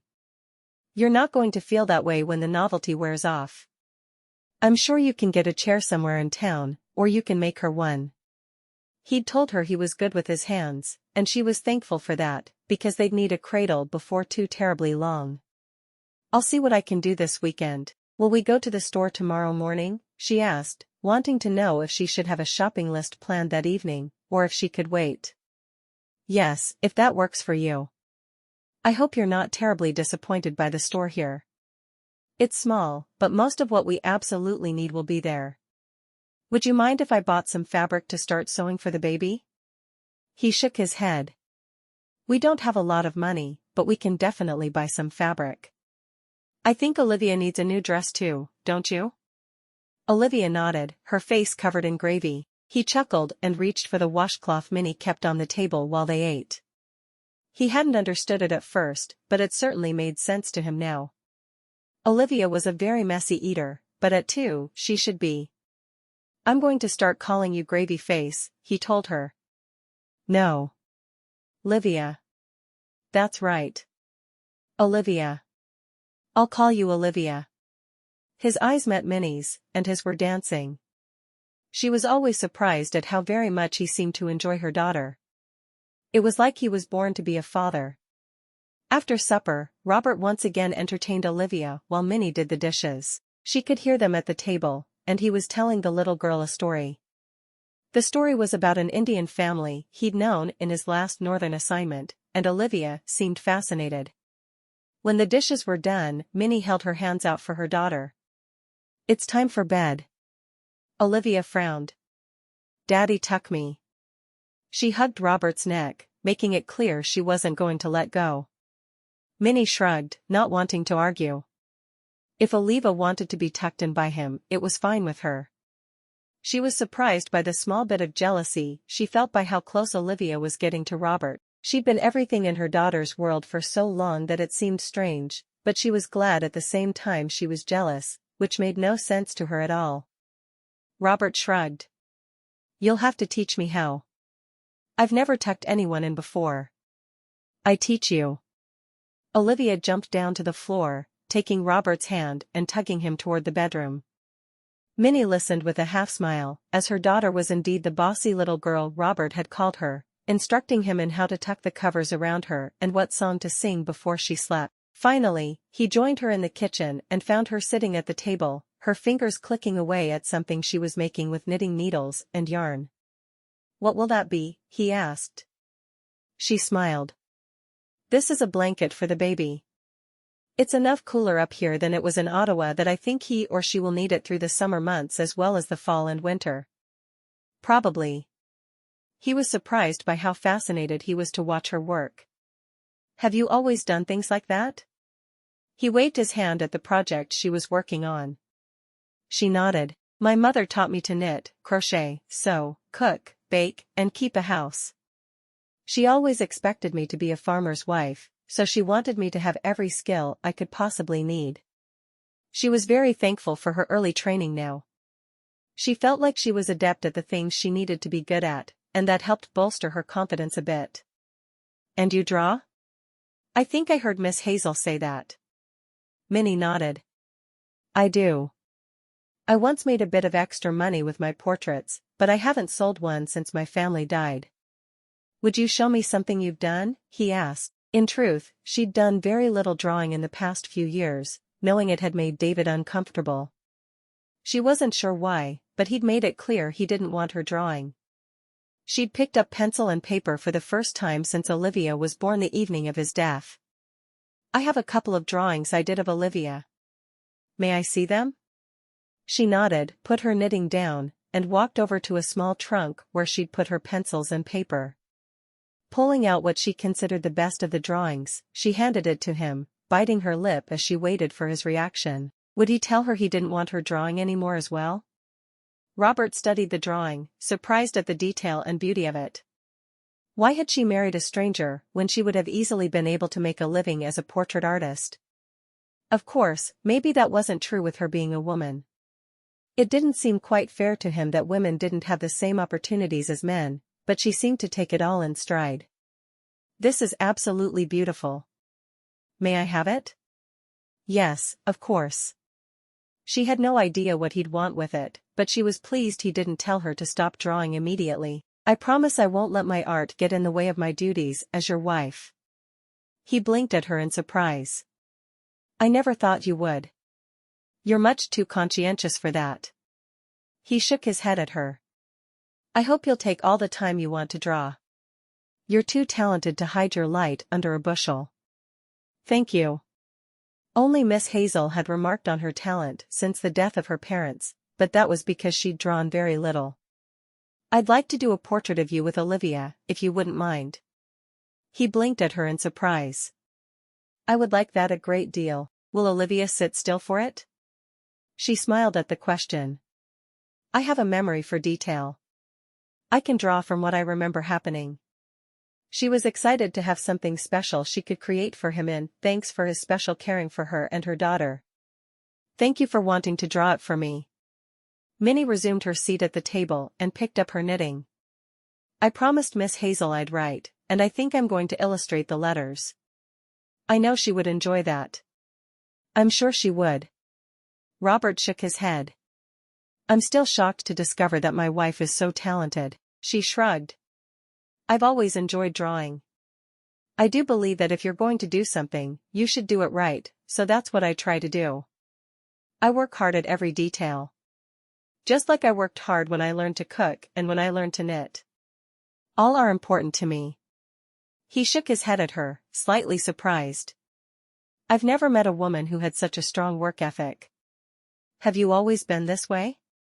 My parents taught us to work hard to excel at whatever interested us. And there were just 3 of you? She nodded. All girls. I think my father was disappointed he never had a son, but he never let on. He made it clear that he loved every one of us. He was a good man. Do you know much about farming? I can milk a cow and plow a field.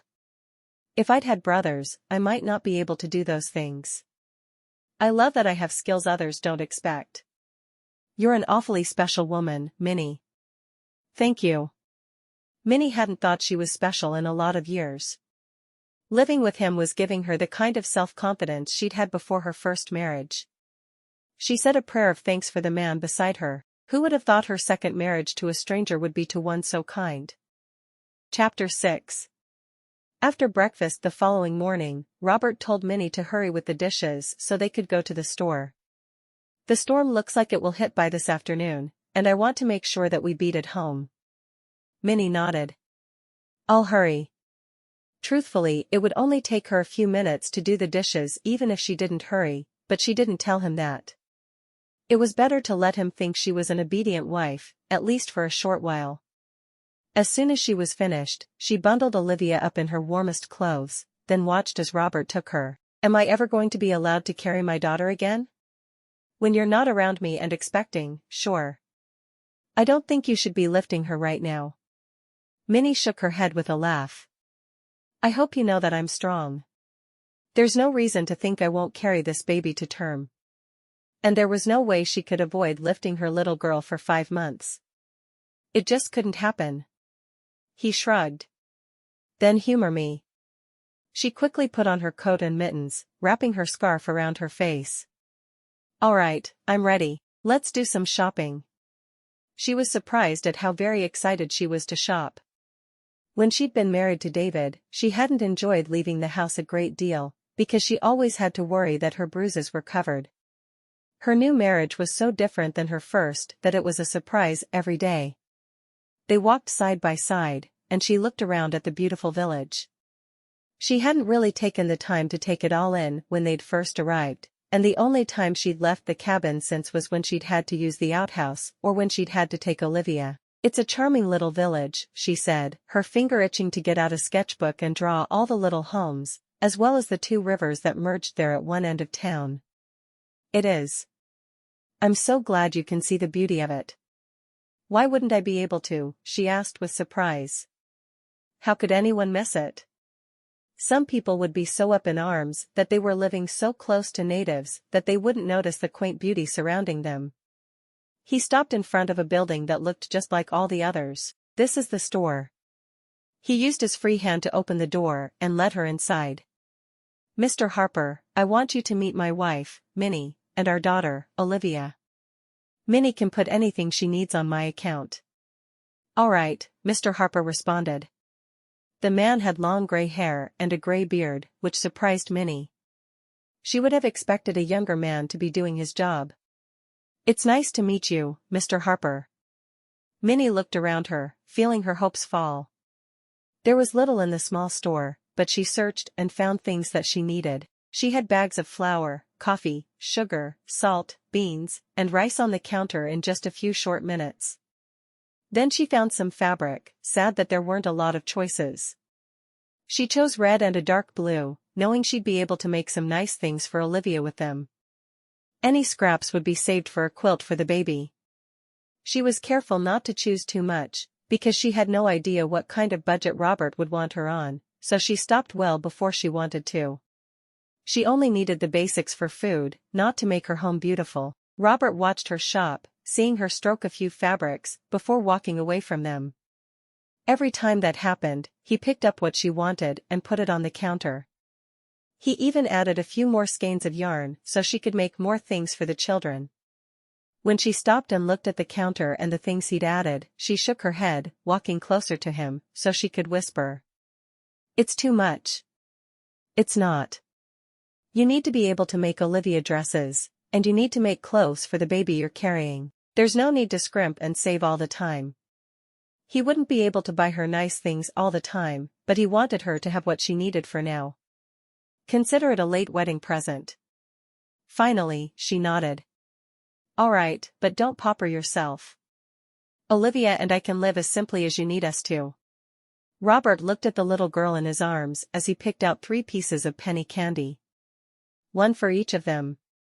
He knew Minnie would protest, but he remembered well how much his sisters had craved all sorts of sweets while they were expecting. Minnie's eyes lit on some dried berries, and she thought about how wonderful they would taste in a pie. She'd noticed her husband's love for the sweets she made, and she couldn't help but think he'd enjoy a berry pie. Could we get a couple of cups of dried berries? He looked behind him and saw them, wondering how he'd missed them. He could already taste the wonderful things his new wife could do with berries. Absolutely. Let's get 4 cups instead of 2. She nodded, surprised again at his generosity. David had never allowed her to go to the store alone, for fear she'd spend too much. Robert was encouraging her to spend more. After he'd paid for everything, she frowned at him. Now how are we supposed to get this back to our cabin? Mr. Harper smiled at that. I have a toboggan you can load down and pull. You could even put your little girl in it. I bet she'd love the ride. Robert nodded. We'd appreciate that.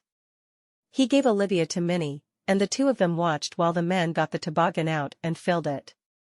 Then Robert took Olivia and put her at the front, showing her how to hang on. Are you ready? Robert asked her. Olivia nodded, her eyes filled with excitement. It was the only part of her face visible, with the way Minnie had her scarf covering her. Robert looked at Mr. Harper. Much obliged. I'll bring the toboggan back as soon as we're done with it.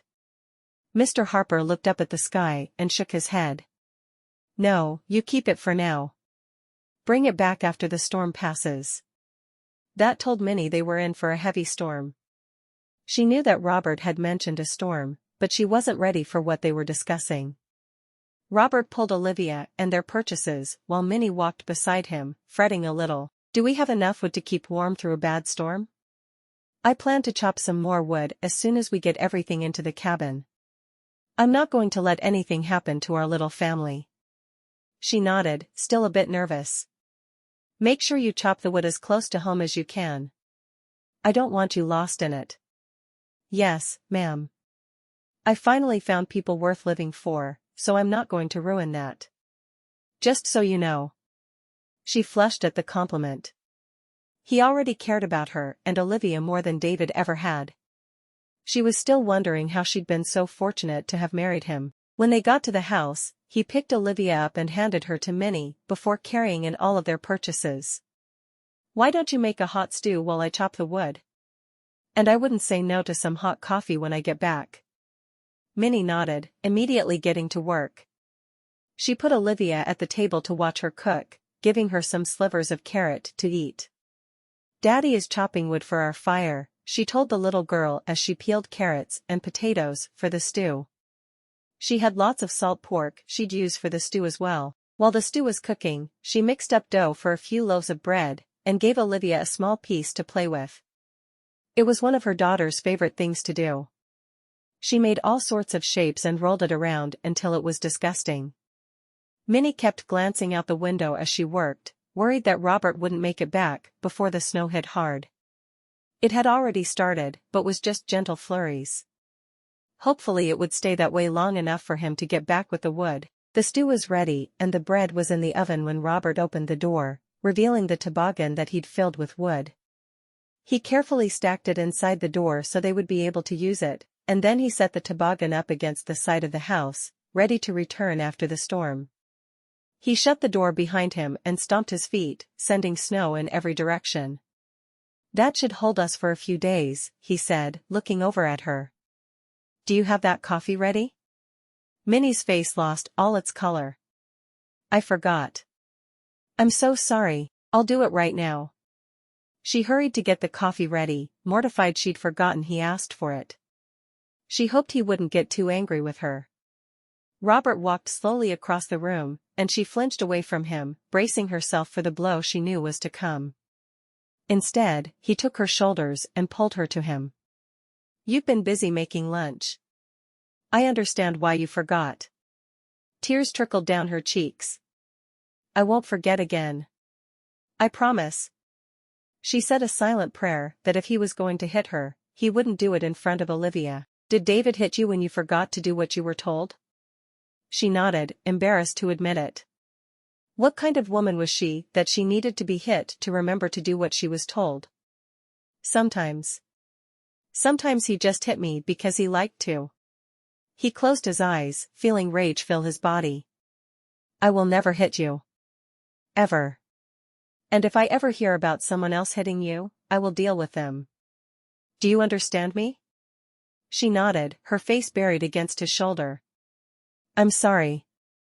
"Sorry for what?" "For being afraid. Deep inside, I think I knew you'd never hurt me, but I still jumped to conclusions when I forgot to do something for you. I won't make that mistake again." He cupped her cheeks in his hands, looking deeply into her eyes. "If you do make that mistake again, I still won't hit you. You're my wife, and I promise to cherish you." "How can I cherish you if I'm hitting you?" Looking into his eyes, she could see that he told her the truth. He wouldn't hurt her, and he wouldn't allow anyone else to do it either. "I'll get your coffee now." He let her go and sat down at the table across from Olivia while she worked. "That bread smells really good. It should be ready in a minute or two." She peeked in the oven to be sure it wasn't time to take it out. Olivia's been making animals out of the bread dough. She had to lighten the mood. She was still frightened, even though she knew she needn't be. "You have?" he asked, looking at the little girl. She nodded, showing him the creature she'd just finished. "Bunny," she said. He looked at it, trying to see why it was a bunny, and then he noticed the long ears. "That's a good bunny," he told her, not really believing it. He believed that all children deserved praise when they worked hard, though, and he was going to see to it his new daughter got it. As he sat with her, he couldn't help but wonder if she'd been the object of her father's wrath. He would ask Minnie later. He needed to know. He had his coffee in front of him a few minutes later, and he thanked her for getting it. She stirred the stew, tasting a small bit to see if it was perfect. Taking the bread out of the oven, she put a small amount of butter on the middle of the table. "We don't have a lot of butter, and I didn't see that we could buy cream at the store. Do you know where I can get some? There's a butter churn, and I'm happy to make it." He grinned. "It never occurred to me you'd know how to churn butter, but you were a farm girl." "Of course you can. You could probably milk the cow, skim off the cream, and then churn it as well." "Sure could. Just show me the cow." Minnie knew he was teasing her, but she was proud of her accomplishments. Despite his teasing, he seemed to be as well. A few minutes later, she had the stew on the table in front of him, and Olivia, seeing they were about to eat, got down from the chair she was in and went to sit on her daddy. He immediately scooped her up, saying a silent prayer that her father had never hit her. He wasn't sure he could bear it. After lunch, Olivia was ready for her nap, and she once again insisted that Robert be the one to put her down. Minnie could hear him singing as she did the dishes, and she had to stifle a giggle. The man couldn't carry a tune in a bucket, and she was sure he knew it. Olivia was thrilled to hear his voice, though. Minnie hadn't realized what the little girl was missing with her father. As soon as Olivia was asleep, Robert went into the kitchen, leaning against the counter as he looked at Minnie. "I have a question for you." Minnie looked over at him. His stance was relaxed, but she could see his entire body was tense, as if he was afraid of what her answer would be to his question. "Yes? Did David hit Olivia?" Minnie's eyes widened as she realized why he was tense. She immediately shook her head. "No, he didn't. He mostly ignored her. He wanted nothing to do with a child, especially a girl. She was completely my responsibility." He let out a whoosh of air. "I'm glad." "Me too. Honestly, I think it was easy for her when he died, because she didn't have a connection to him. You could die tomorrow, and she would mourn you deeply, because she's already closer to you than she ever was to David. She couldn't force herself to call David Olivia's father, because Robert was already more of a father to her little girl than David had ever been. "I already love her," he said softly. "There's something special about that little girl that makes me feel like I can walk on air." Minnie smiled. "She thinks so much of you. Sometimes it makes me jealous, how excited she is to see you and how quickly she's bonded with you. I've been the only important person in her life since she was born. She knew her parents would have been close to Olivia if they'd lived." "What about Miss Hazel?" Minnie shrugged. "She got close to Miss Hazel during the couple of weeks we lived with her, but she didn't really know her before that. She was just a woman who went to our church. I didn't realize that. I thought you'd been close to her for a long time." "You'd think we had, but Miss Hazel just has a way of worming her way into people's hearts. I was very close to her by the time we left, but not at all before we moved in there. She saved us from certain doom, but she was little more than a stranger to me when I talked to her at the church." She quickly related the story of how she'd come to live with Miss Hazel. "Up until you walked into the room where Olivia and I were sitting, I was sure no one would even want to talk to me. Why would anyone be willing to take on a wife who already had a little girl and was pregnant with someone else's child? Because you're a special woman, Minnie. I wish you could see yourself through my eyes. You have been strong and courageous through this whole thing, being willing to go on a long journey via sled dog when you were expecting. I don't know what I've done in my life to deserve having you for a wife, but I'm so thankful I did it. Whatever it was." She smiled, dried her hands, and walked to him, wrapping her arms around him. "You're a pretty special man, Robert. I'm so thankful it was you who walked into that room." He grinned, tilting her chin up for a kiss. "Me too. I would have been heartbroken if you'd married one of the others." "You're silly," she said, starting to wipe the dishes dry. "What do you plan to do for the rest of the day?" He grinned, amused at how quickly she changed the subject when she became a little uncomfortable with the emotions he was showing. "I brought some wood with me. I thought I'd sand it and make a stool for Olivia for the table. She's going to be so disappointed if you don't let her keep sitting in your lap for meals," Minnie said with a grin. "This way she'll have a choice. She can sit with me as long as she wants to." He wasn't sure he was ready to give her up yet. That girl would be 15 and still sitting on your lap for meals. "I'm not sure that's exactly healthy." He laughed. "Maybe not." Chapter 7. While Robert worked on the stool, Minnie baked a cake and worked on the blanket she was making for the baby. The wind howled outside, making Minnie shiver in reaction. She laughed at herself. "I'm shivering listening to the wind, but it's toasty inside our cabin." He kept the fire stoked to keep them warm. "It's a natural reaction. It's cold outside, so you feel cold, even though you're plenty warm." He shrugged. "I think everyone is the same." "Do you like the cold?" she asked. He shook his head. "Honestly, I hate it. I'm one of those people who would prefer to live in the tropics somewhere." I never get too hot.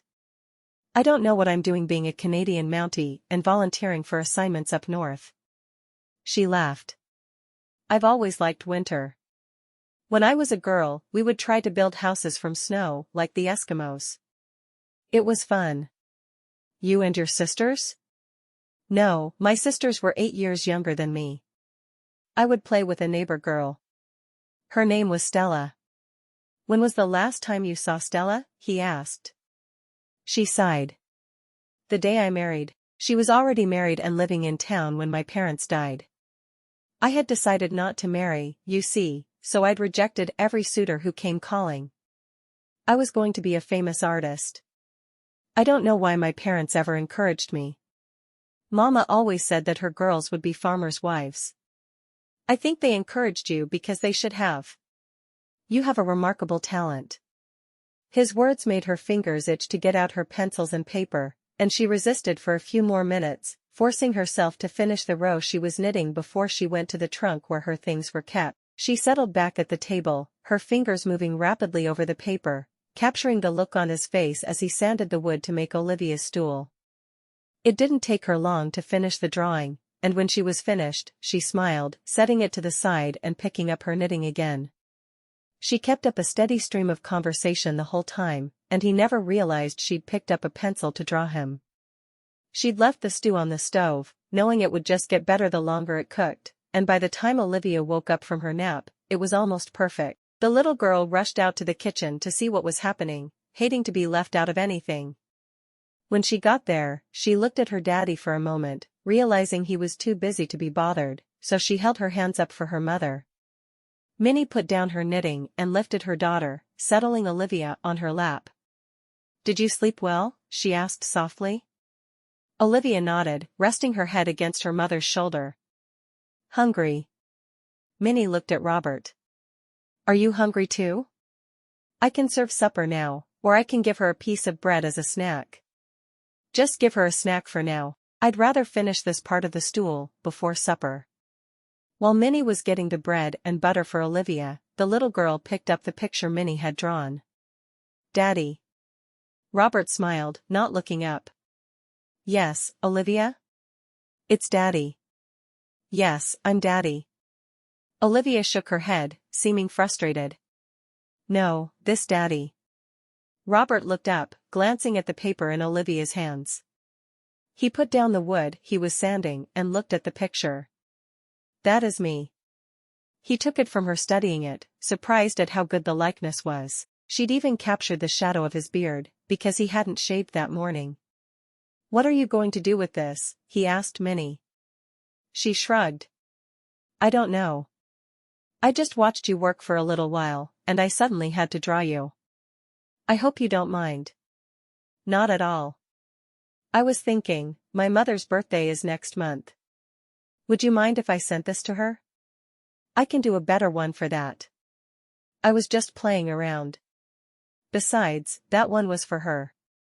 It showed him doing things for their daughter within a week of meeting them both. It would always remind her of what a wonderful man she'd married. Better? He asked, astonished that she didn't realize what an incredible likeness she'd made of him. How could you improve on this? It looks just like me. It does, but wouldn't you rather I did one with you in your uniform, looking all official? She loved how he looked in his uniform, but she was strangely attracted to him as he was now, in casual pants, button-down shirt, and suspenders. His hair was slightly mussed, and his beard wasn't freshly shaved. Why she found him so attractive this way, she'd never know. He was handsome in his Mountie uniform, but she was always afraid she'd muss him. Like this? This was her Robert. He shook his head. No, Mom will like this one. It's me being me, not a Canadian Mountie. She might like a picture of Robert the Mountie, but I think she'd prefer this one of her son, Bob.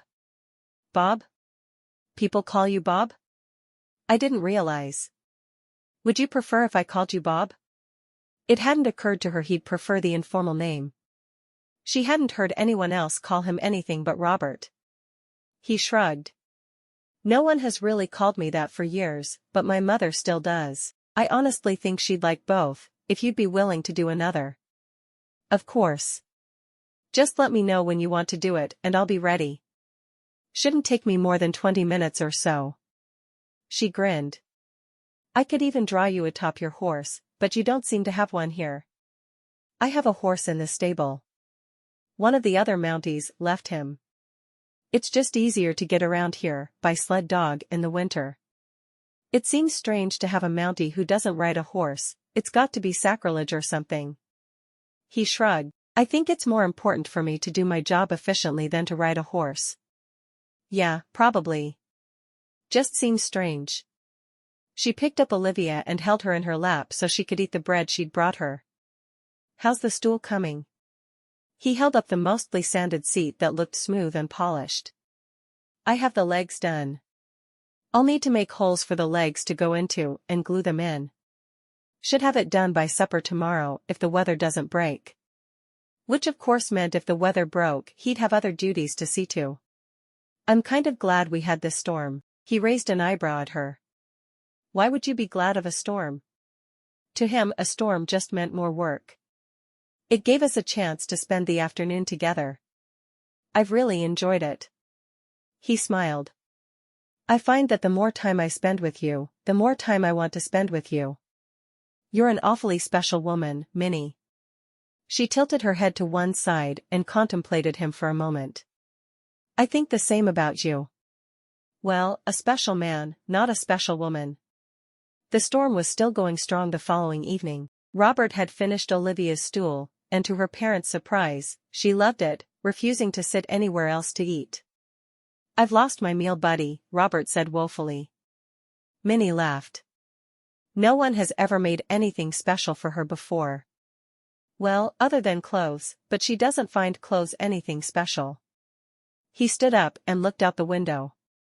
What other projects do you have for me? We need a couple of cradles.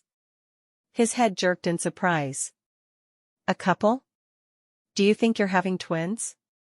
She worked so hard, and if she was expecting twins, he would be terribly worried. She laughed, shaking her head.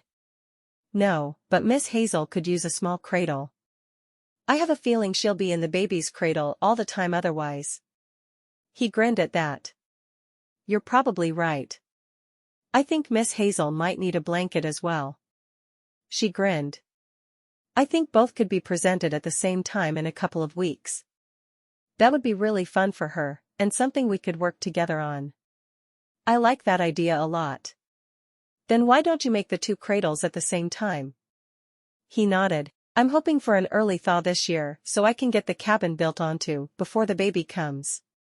That would be really nice. I like our home, but I have a feeling we're going to be very cramped with 4 of us living here. He chuckled. I think it's very cramped with 3 of us living here, but I'm going to use the word cozy, because it sounds a lot better, doesn't it? He looked around the room, wondering how they were all going to be able to spend another winter there. It was hard enough with 3 of them, but the new baby would be crawling by this time next year. She giggled. It sure does. Thanks for not minding being cramped for us. Trust me. You two are worth just about anything. He grinned at her. I don't think you have any idea how much joy the 2 of you bring me on a daily basis. She was always astounded when he said things like that. David had complained about them always being underfoot, and they'd lived in a 6-bedroom house. I'm glad we make you happy. Sometimes I'm not sure how, but I am pleased. I don't think you realize how much easier you make my day. You cook 3 meals a day for me. You keep my house clean. I don't have to do a lot of the things I had to do when I was alone. It makes my life happier and every day is easier to get through. And you and Olivia both act like I'm someone special. That means a lot to me. You could have married me and looked at me as a provider and nothing more, but you don't seem to do that. I don't do that at all. I think of you as the man I married, my entire future. She shook her head. I already care about you a great deal more than I ever did for David. He smiled at that. I'm glad, because I care about you, too. He loved her, but he was afraid it was too soon to tell her that. He'd known from the first moment he saw her that he wanted to spend the rest of his life with her. She looked so fragile and afraid, sitting there with Olivia. Good. She put her hand on her belly, feeling the life growing there. She wondered how she could possibly take their marriage to a more intimate place while she was expecting. It didn't feel right.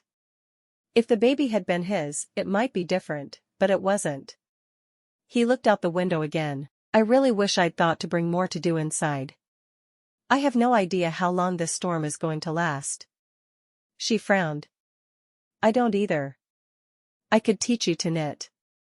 He shook his head. I'm not that desperate for something to do. In fact, I don't think I will ever be that desperate for anything in my whole entire life. She laughed. It might be good for you. I think I'll clean my rifle. That will keep me occupied for a little while. She grinned. I have some history readers that I brought with me for when it's time to teach Olivia. And a math book. Would you like to borrow my math book? I'll go get my gun. He knew she was teasing him, and he liked it so much more than he could express. Every day she seemed a bit more at ease with him, a bit less afraid. He couldn't blame her for having fear at first, but now that they were getting to know each other better, it was slowly dissipating. He sat down with his gun to clean it, and looked up to see her with a pencil and paper in hand again. Are you sketching me again? I want you to have choices. You might want to send something completely different to your mother. Besides, she loved to sketch him. All wouldn't go to his mother, and she would have some she could keep. She'd treasure them always, because they'd always remind her of their early marriage, when he was treating her so well. There was no way she could make herself believe he would always treat her the way he had been. He grinned, shaking his head. You're going to make me think you have feelings for me or something. She blushed. I'm just doing what I do. I want to get some sketches of you with Olivia as well, not while I'm cleaning my gun. Well, of course not. I'm not crazy, you know. Well, you did marry me. When he thought about it, she'd actually married two complete strangers. When it hadn't worked the first time, she'd tried it again. That was a bit crazy in his eyes, but this time it had worked out for the best. After he'd finished cleaning his gun, Olivia took Miss Hazel to him. He seemed to forget that Minnie was sketching him, so she just kept going. The result was a sweet portrait that showed his fatherly side. He was holding Olivia on one knee and Miss Hazel was against his other shoulder. Minnie tucked that sketch behind the other, because she knew she wanted to keep that one. It would be special to Olivia one day when she realized what an incredibly special man her daddy was. She started another sketch, her mind wandering. As much as she was developing strong feelings for her new husband, she didn't feel like anything intimate could happen between them. Not only was she pregnant, but Olivia slept in the same room with them. It just didn't feel right, and she hated putting him off, but she didn't feel like she had a choice. She started sketching fancifully, and she made a picture of the two of them together, wearing the clothes they'd worn on their wedding day. His arm was around her, and they were looking deeply into one another's eyes. It wasn't a true depiction of them at all, but she wished it had been. She sketched what she'd wanted to happen on their wedding day, instead of what actually had. Minnie stacked her sketches together and carefully tucked them back into her trunk. Those weren't meant for anyone's eyes, but hers, not yet, anyway. She went to the stove and hurriedly made some potatoes to go with the leftover pork they'd had for lunch. It would be nice when he had time to do some hunting, so she could have something different to serve. She knew they'd all be getting tired of the pork before too terribly long. She made a thick gravy to go with the potatoes, knowing it would make them feel warmer. Their wood pile was holding up so far, but she had a feeling they would need more wood by the next evening. She just hoped the storm wouldn't last that long. When it was time for supper, Olivia sat on her little stool, happy to have her own place. Robert looked a bit bereft, like he'd wanted her to be with him, but he knew she needed to be in her own place. After their prayer, he took a bite of the meal, thrilled she seemed to be able to take nothing and make something good out of it. He truly was impressed with her cooking ability, just as Miss Hazel had said he would be. After supper, I'm going to see if I can whittle something that would be interesting to a little girl, but I'm not sure what that would be. Robert looked at Olivia. What's your favorite animal? Fox, Olivia answered, without even taking a moment to think about it. Minnie smiled. She liked the fox that ran beside us on the way here. Finnegan, I think we agreed to call him. She was surprised Olivia had remembered the fox, but when she really thought about it, she had been terribly fascinated. I've seen that fox a few times since we got here, he said. He stays on the other side of the river, watching everything we do. I almost feel like it's his job to study humans and go back to the other foxes and report. Minnie smiled. I thought it seemed like he wanted to be a sled dog on the way here, and he was jealous of the fact that the real sled dogs wouldn't let him play. He grinned, shaking his head. Sounds like we're both being silly and fanciful. It's that kind of day, she responded, thinking about the pictures she'd drawn earlier. You could do some drawings of the fox. They might be interesting to some people. Or even write a story about the fox and illustrate it yourself. Have you ever done any writing? She shook her head. No, I've never really had time to think about it. I was always too busy drawing. I don't mean a long chapter book type of story. I mean something short and illustrated for small children. I know Olivia would love to be able to look at the pictures of a fox. Wouldn't you, Olivia? The little girl nodded. Yes. Minnie frowned, thinking about it. Maybe I could come up with something. We'll see. She didn't want to make a promise she couldn't keep, but she could feel a story forming in her head about a fox who wanted to be a sled dog. Maybe he would sneak in and try to sleep with the sled dogs, hoping he'd be mistaken for one of them when morning came. At least think about it. I think your talents are wasted. I mean, you're an amazing cook, mother, and wife, but I think you could be doing more. I don't want you to go away to do more, so you should do more here. She was surprised to say she completely understood what he meant. I might do it. I really might. Chapter 8. When Minnie woke the following morning, there was an unnatural silence that panicked her for a moment, but she quickly realized that the silence was because the winds had finally stopped blowing so hard. She sat up, rubbing her back. As much as she loved expecting, the pain that it caused in her back always made life just a bit harder. Are you all right? Robert asked. She had never been in just her nightgown in front of him before. She made sure she slipped under the covers before he joined her in bed, and she was always up well before he was, getting his breakfast ready, just a little stiff. It comes with expecting. You shouldn't do so much. I'm sure we could have one of the local girls come in and help you. She laughed. I don't need help. I'm really doing fine. She got up and found warm clothes. Give me just a minute, and I'll change in the kitchen. He frowned, hating that she was so shy about him seeing her body. Yes, they'd only been married for a week, but he felt they'd made great strides during that week. All right. Let me know when you're ready. She started a fire in the stove before she changed into her day clothes. She quickly tied her hair back with a red ribbon, and then she looked in the icebox for bacon and eggs, calling to him, "Come on out." He had already dressed in his uniform, joining her in the kitchen. His shoulders looked so strong in the red serge, and she felt her heart melt a little as she watched him walk toward her.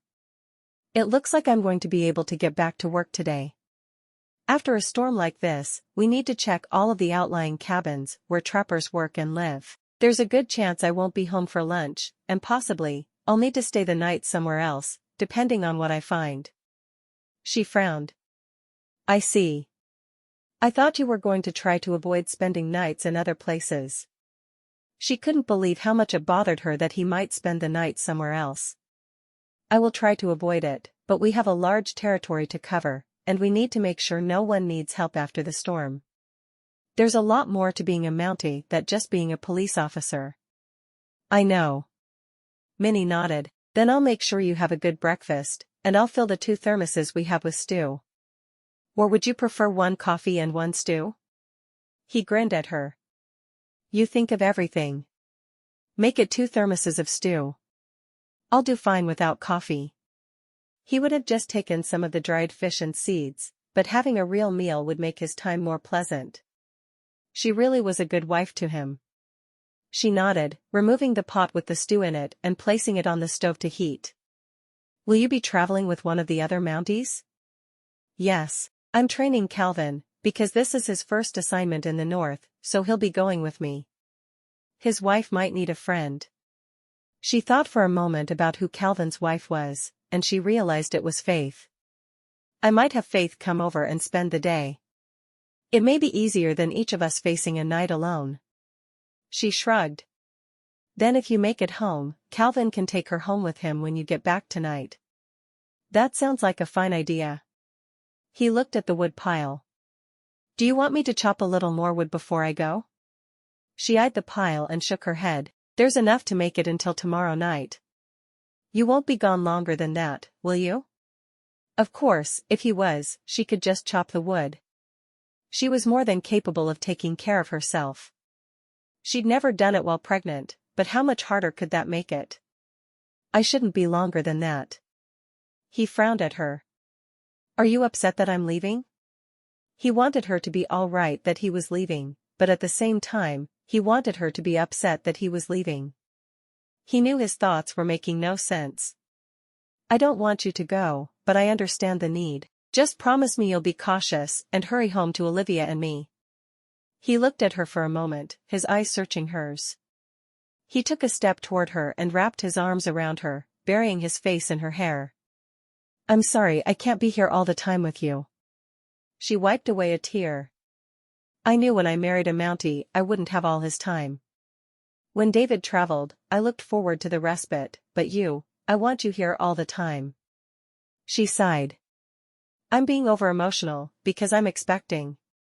I don't cry this much usually. I promise. He cupped her face in his hands, slowly lowering his head. If she wanted to stop him, she could. Instead, her arms crept around his back, and she pressed herself against him.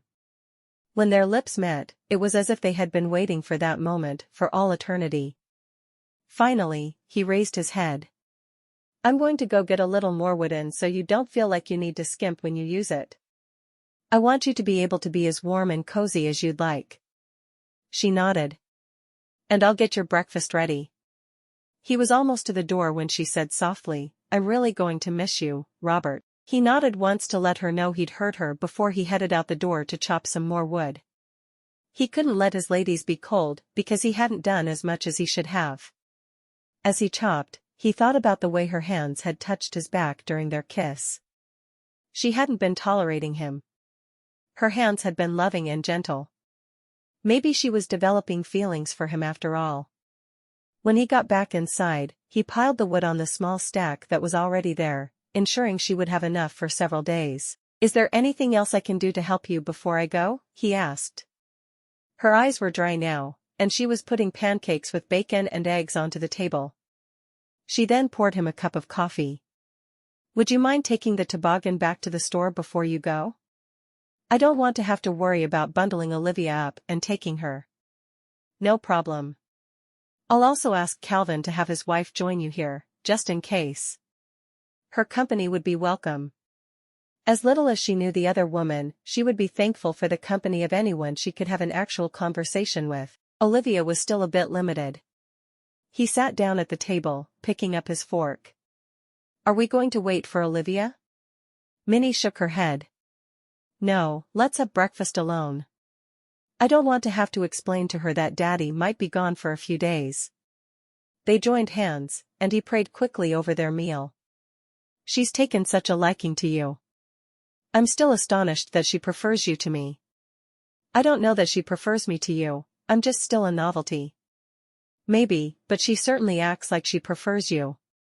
While they ate, they continued to make plans for his absence. Don't you have a scarf? She asked as he was getting ready to go, putting his Mountie hat on as the last thing. He shook his head. No. I could have a black one, but I don't have one at the moment. Black would match his uniform best. That was when she understood her task during his absence. She would wait for Faith to come over and they'd make the walk to the store together. He walked to her and pulled her to him, kissing her one more time. I'll hurry back just as quick as I can. It's more important to me that you're safe than you arrive back quickly, she said. Be careful, please. I'll do my best. He left her standing there, closing the door behind him. I love you. Inside she said a silent prayer. Please, God, keep him safe. I had no idea I could fall in love so quickly.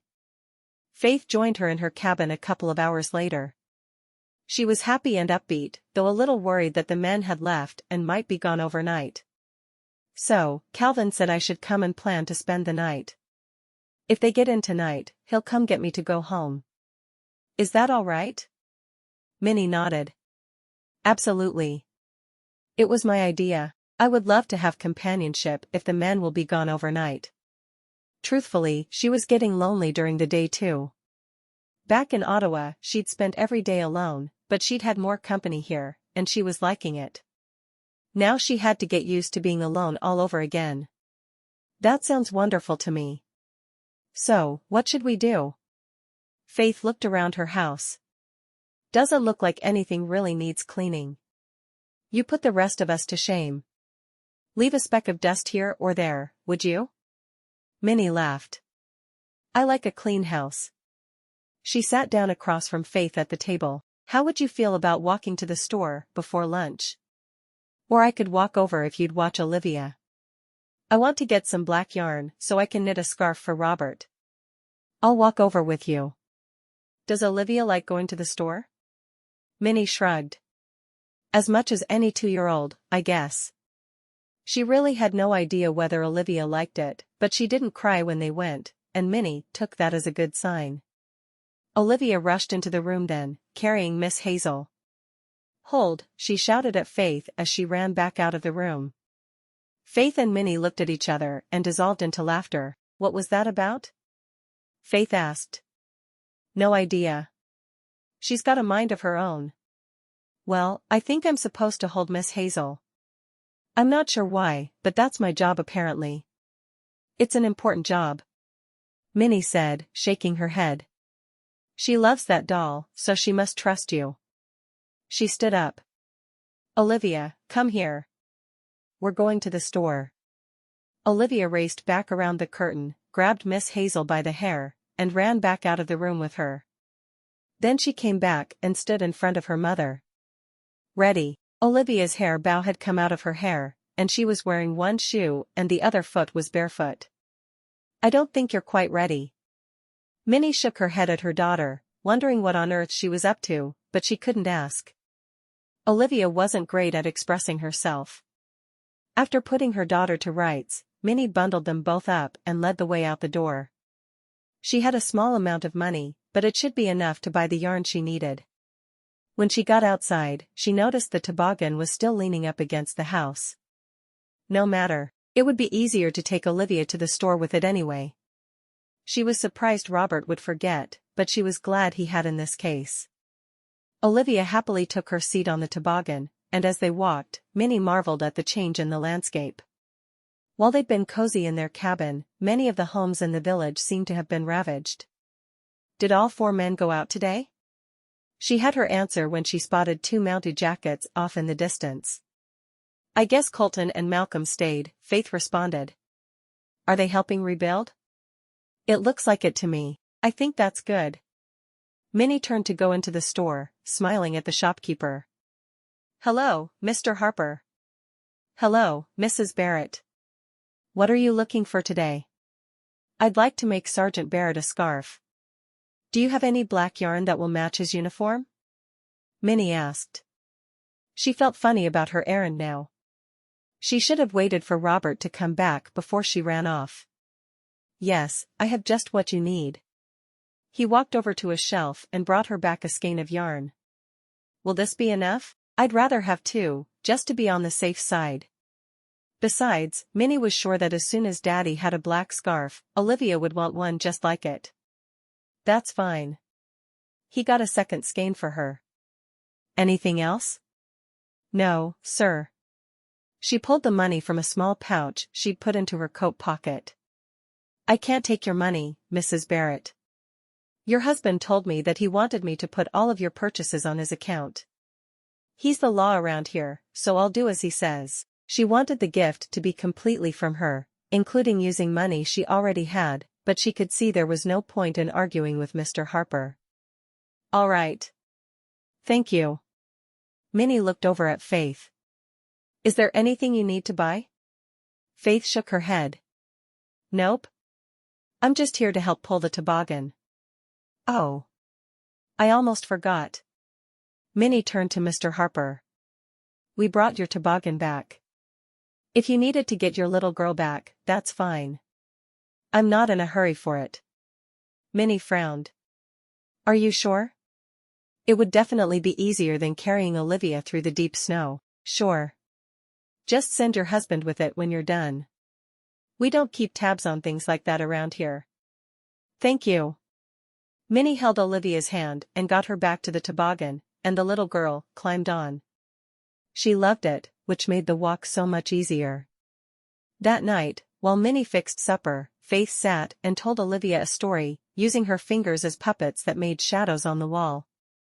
Olivia was clearly enthralled, and Minnie enjoyed hearing the story. It made the time without Robert go by so much faster and more pleasantly. She was happy she'd become friends with Faith, because it would make the days so much nicer for her. Chapter 9. The Mounties didn't come home that night. Or the next. By the time they returned on Wednesday evening, Minnie wasn't sure if she was thrilled they were all right, or angry they'd been gone so long. She hurried to Robert, helping him take off his overcoat. I was worried about you. Her voice was low, because Olivia was already asleep. Faith and Calvin disappeared out the door without even a goodbye. Minnie had been thankful for her friend's company during the men's absence, but she was even more thankful to have Robert in front of her. Robert sighed heavily. It was bad. We found a man frozen out in the snow, and we had to find his wife and let her know. She was a native woman, and she wasn't happy, but she wouldn't show us any emotion. There were 4 small children playing at her feet, and she just closed the door in our faces. Oh, that's terrible. No wonder they'd stayed gone so long. That was the only death we found, but there were plenty of homes that had been damaged, so we helped repair them. One man had broken his leg, and his wife was close to her due date, so we chopped enough wood to keep them going and shot a couple of deer, so they'd at least have food. She shook her head. I feel almost guilty that we were inside this cozy cabin while all those things were happening. She walked away from him for a moment, getting the scarf she'd finished. She held it out to him. Did you make that for me? He looked down at it in surprise. He hadn't expected her to do the same little things for him that she did for her children. Now that she had, he wasn't sure why he hadn't expected it. It was the kind of person she was. She nodded. Faith, Olivia, and I went to the store right after you left on Monday. I wanted to have time to finish it, but I was still hoping then you'd make it home Monday night. I wish there'd been a way for you to get word to me. I can't believe how worried I was. Smoke signals would even work. Even if he'd sent them, though, she wouldn't have understood. I'm really sorry. I would have told you if I could have. I didn't want you to worry.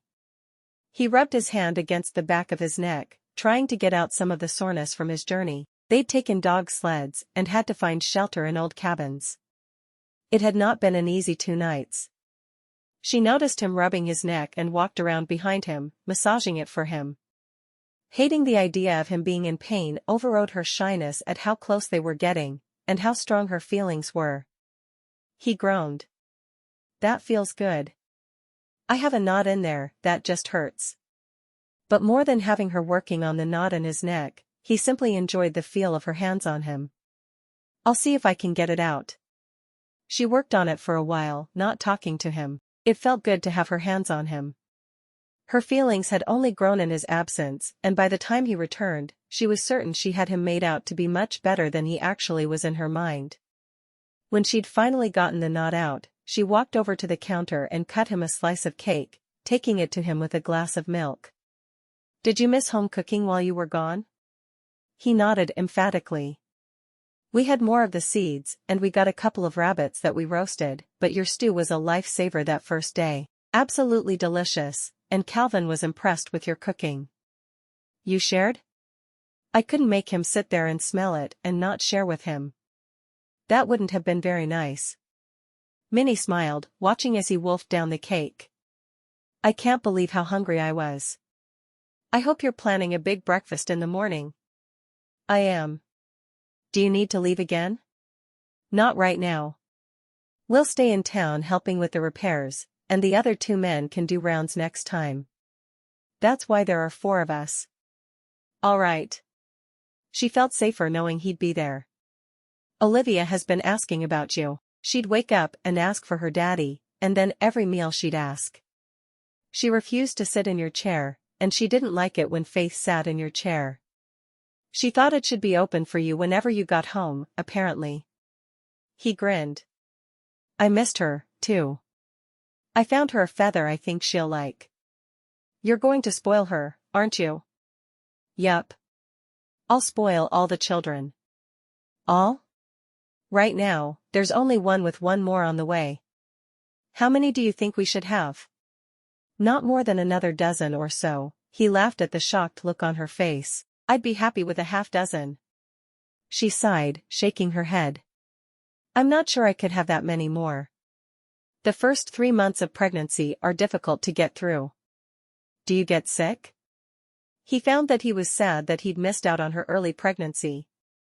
He would have liked to have held her hand through it. You have to have at least 1 more, so I can be with you every step of the way. She laughed, shaking her head. I'm not sure you want to be with me. I lost my breakfast every single day. Even Olivia got tired of it. Well, I'd like to see it happen. He shook his head, and I can't wait to sleep in our bed together. I kept waking up during the night, and you weren't there. Calvin doesn't appreciate it when I call him Minnie. It had only happened once, and really the other Mountie had just laughed. I missed you too, which is strange.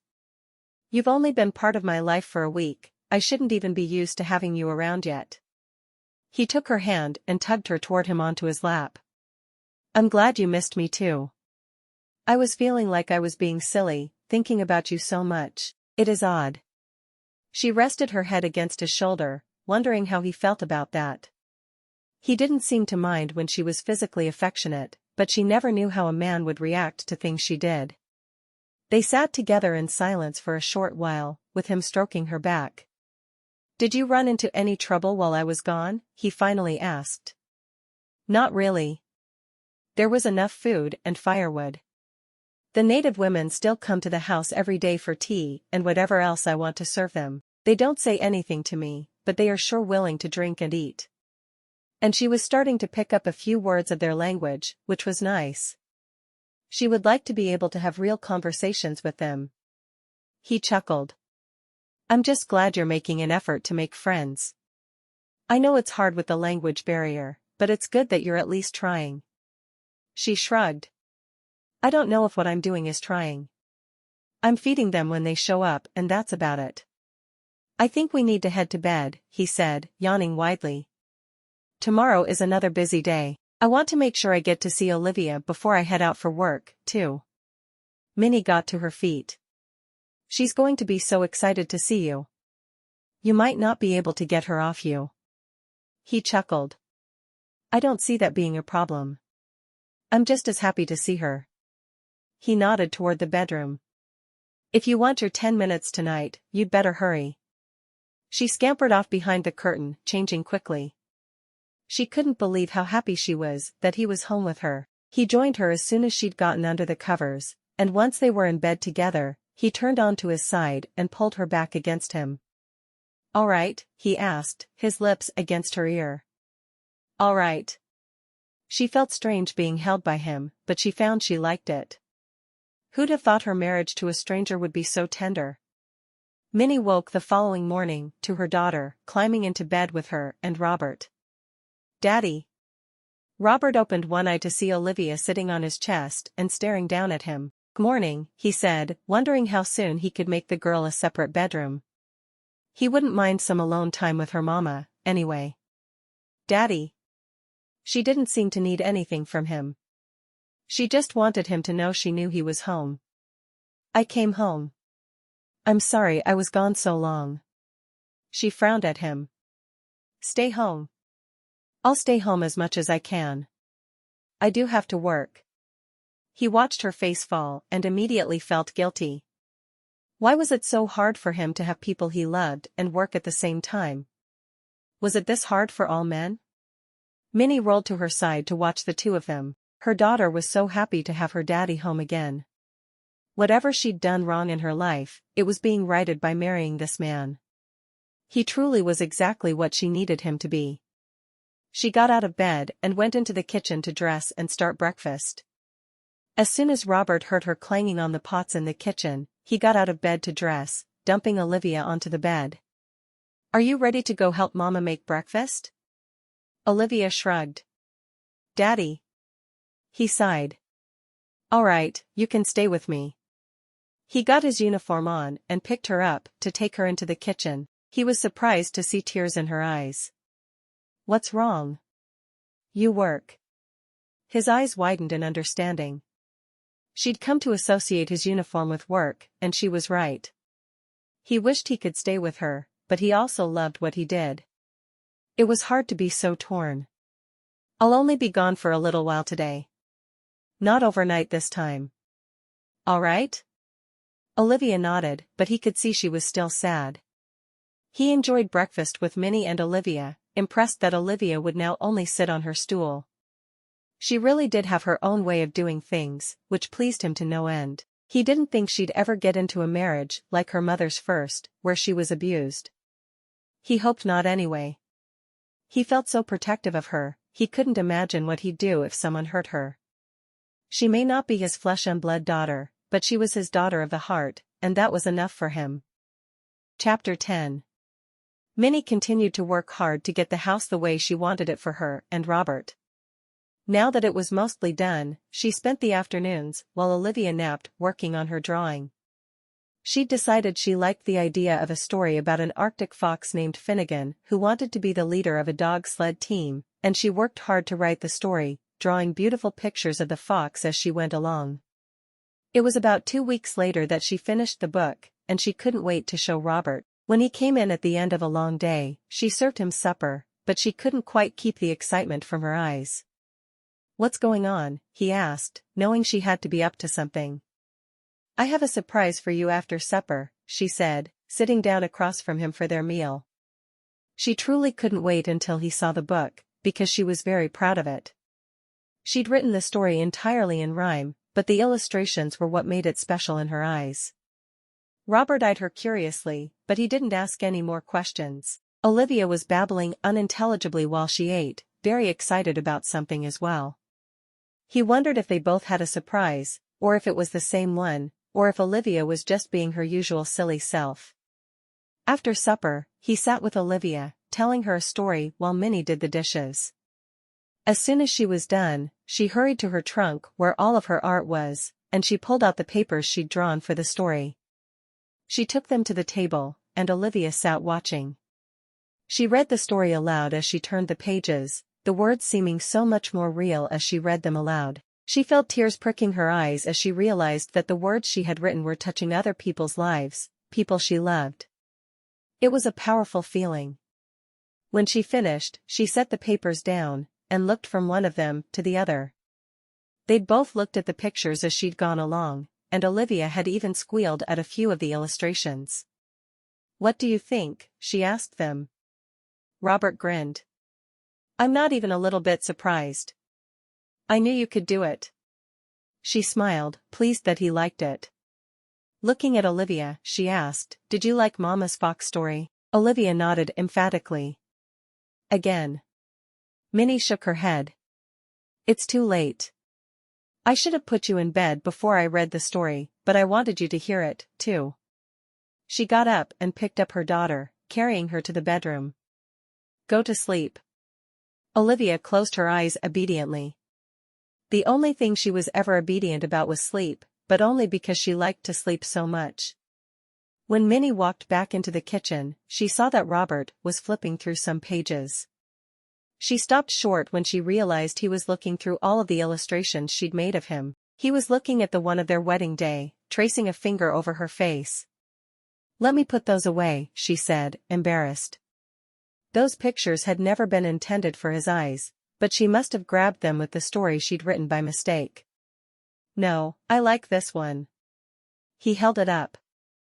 There's something special there. She frowned at it. I drew that, thinking that's what our wedding day should have been like. It felt that way to me. When I first saw you, I knew you were meant to be my wife, and Olivia was meant to be my daughter. I know it sounds silly, but I think I fell in love with you the moment I saw you. Her knees felt weak, and she took a seat quickly. You love me? He nodded. Of course, I do. When I married, I was looking for someone who would cook and clean for me. I got that from you, but I got so much more. I got a daughter that I loved on sight, and I got a wife I could love. I really don't know what I was expecting after everything Miss Hazel had said about you. I thought I'd be able to tolerate your children and have you cook and clean for me. Instead, I got a woman who makes me feel complete. She looked at him for a moment, knowing she felt the same, but afraid to say the words. Finally, she realized he needed to hear them as much as she had. I love you.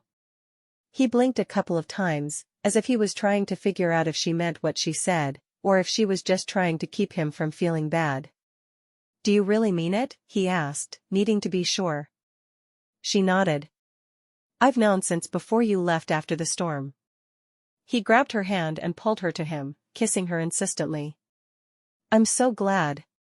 I can't believe that Miss Hazel really did find the right man for me. She promised me she would, but I couldn't even see myself as a Mounty's wife. And look at me now. He smiled. As beautiful as ever. She sighed. Not in this condition. Would you think you were beautiful to me if the baby you carried was mine? She shrugged. I'm not sure. Maybe. I'm as happy about its arrival as I would be if it were mine. Just so you know. Minnie smiled at him. You're going to make me take your word for it, aren't you? Yes. Robert held her to him. You're very beautiful in my eyes. I'm so glad you came into my life. Epilogue. Minnie looked at the extra room Robert had just finished adding on to the cabin. He and the other Mounties had worked for 3 weeks to finish it, and their bed had finally been moved into the new room. Just that day when the mail had arrived, she'd gotten a letter from a publisher who wanted to print and distribute her story. The money involved wasn't much, but she didn't need much. Robert made enough for their family, and everything else was icing on the cake. She was bigger than she had been with Olivia, but she'd heard that was often the way it was with a second child, so she tried not to worry too much. It turned out one of the native women who had been visiting her from the first day was a midwife, and she planned to be the one to deliver the baby. Very glad there was a plan in place, Minnie took Olivia by the hand. We need to go see Faith, she told her daughter. Why? Olivia asked. It was her new favorite word, and she asked it in response to almost everything. The new baby wants to come out, so you need to be with someone who can pay attention to you while I'm busy. Busy having the baby? Olivia asked. Yes. Minnie stopped in front of Faith's cabin and knocked on the door. It's my time. Faith immediately understood. I think it's time for some stories. She opened the door wide for Olivia to enter. Are you all right? Yes, I am. I'm going to walk over and ask Pale Flower to help me. Make sure you let me know if you need anything. I will. Minnie walked toward the village in search of the midwife. The woman had promised to come when she was ready, and she was more than ready.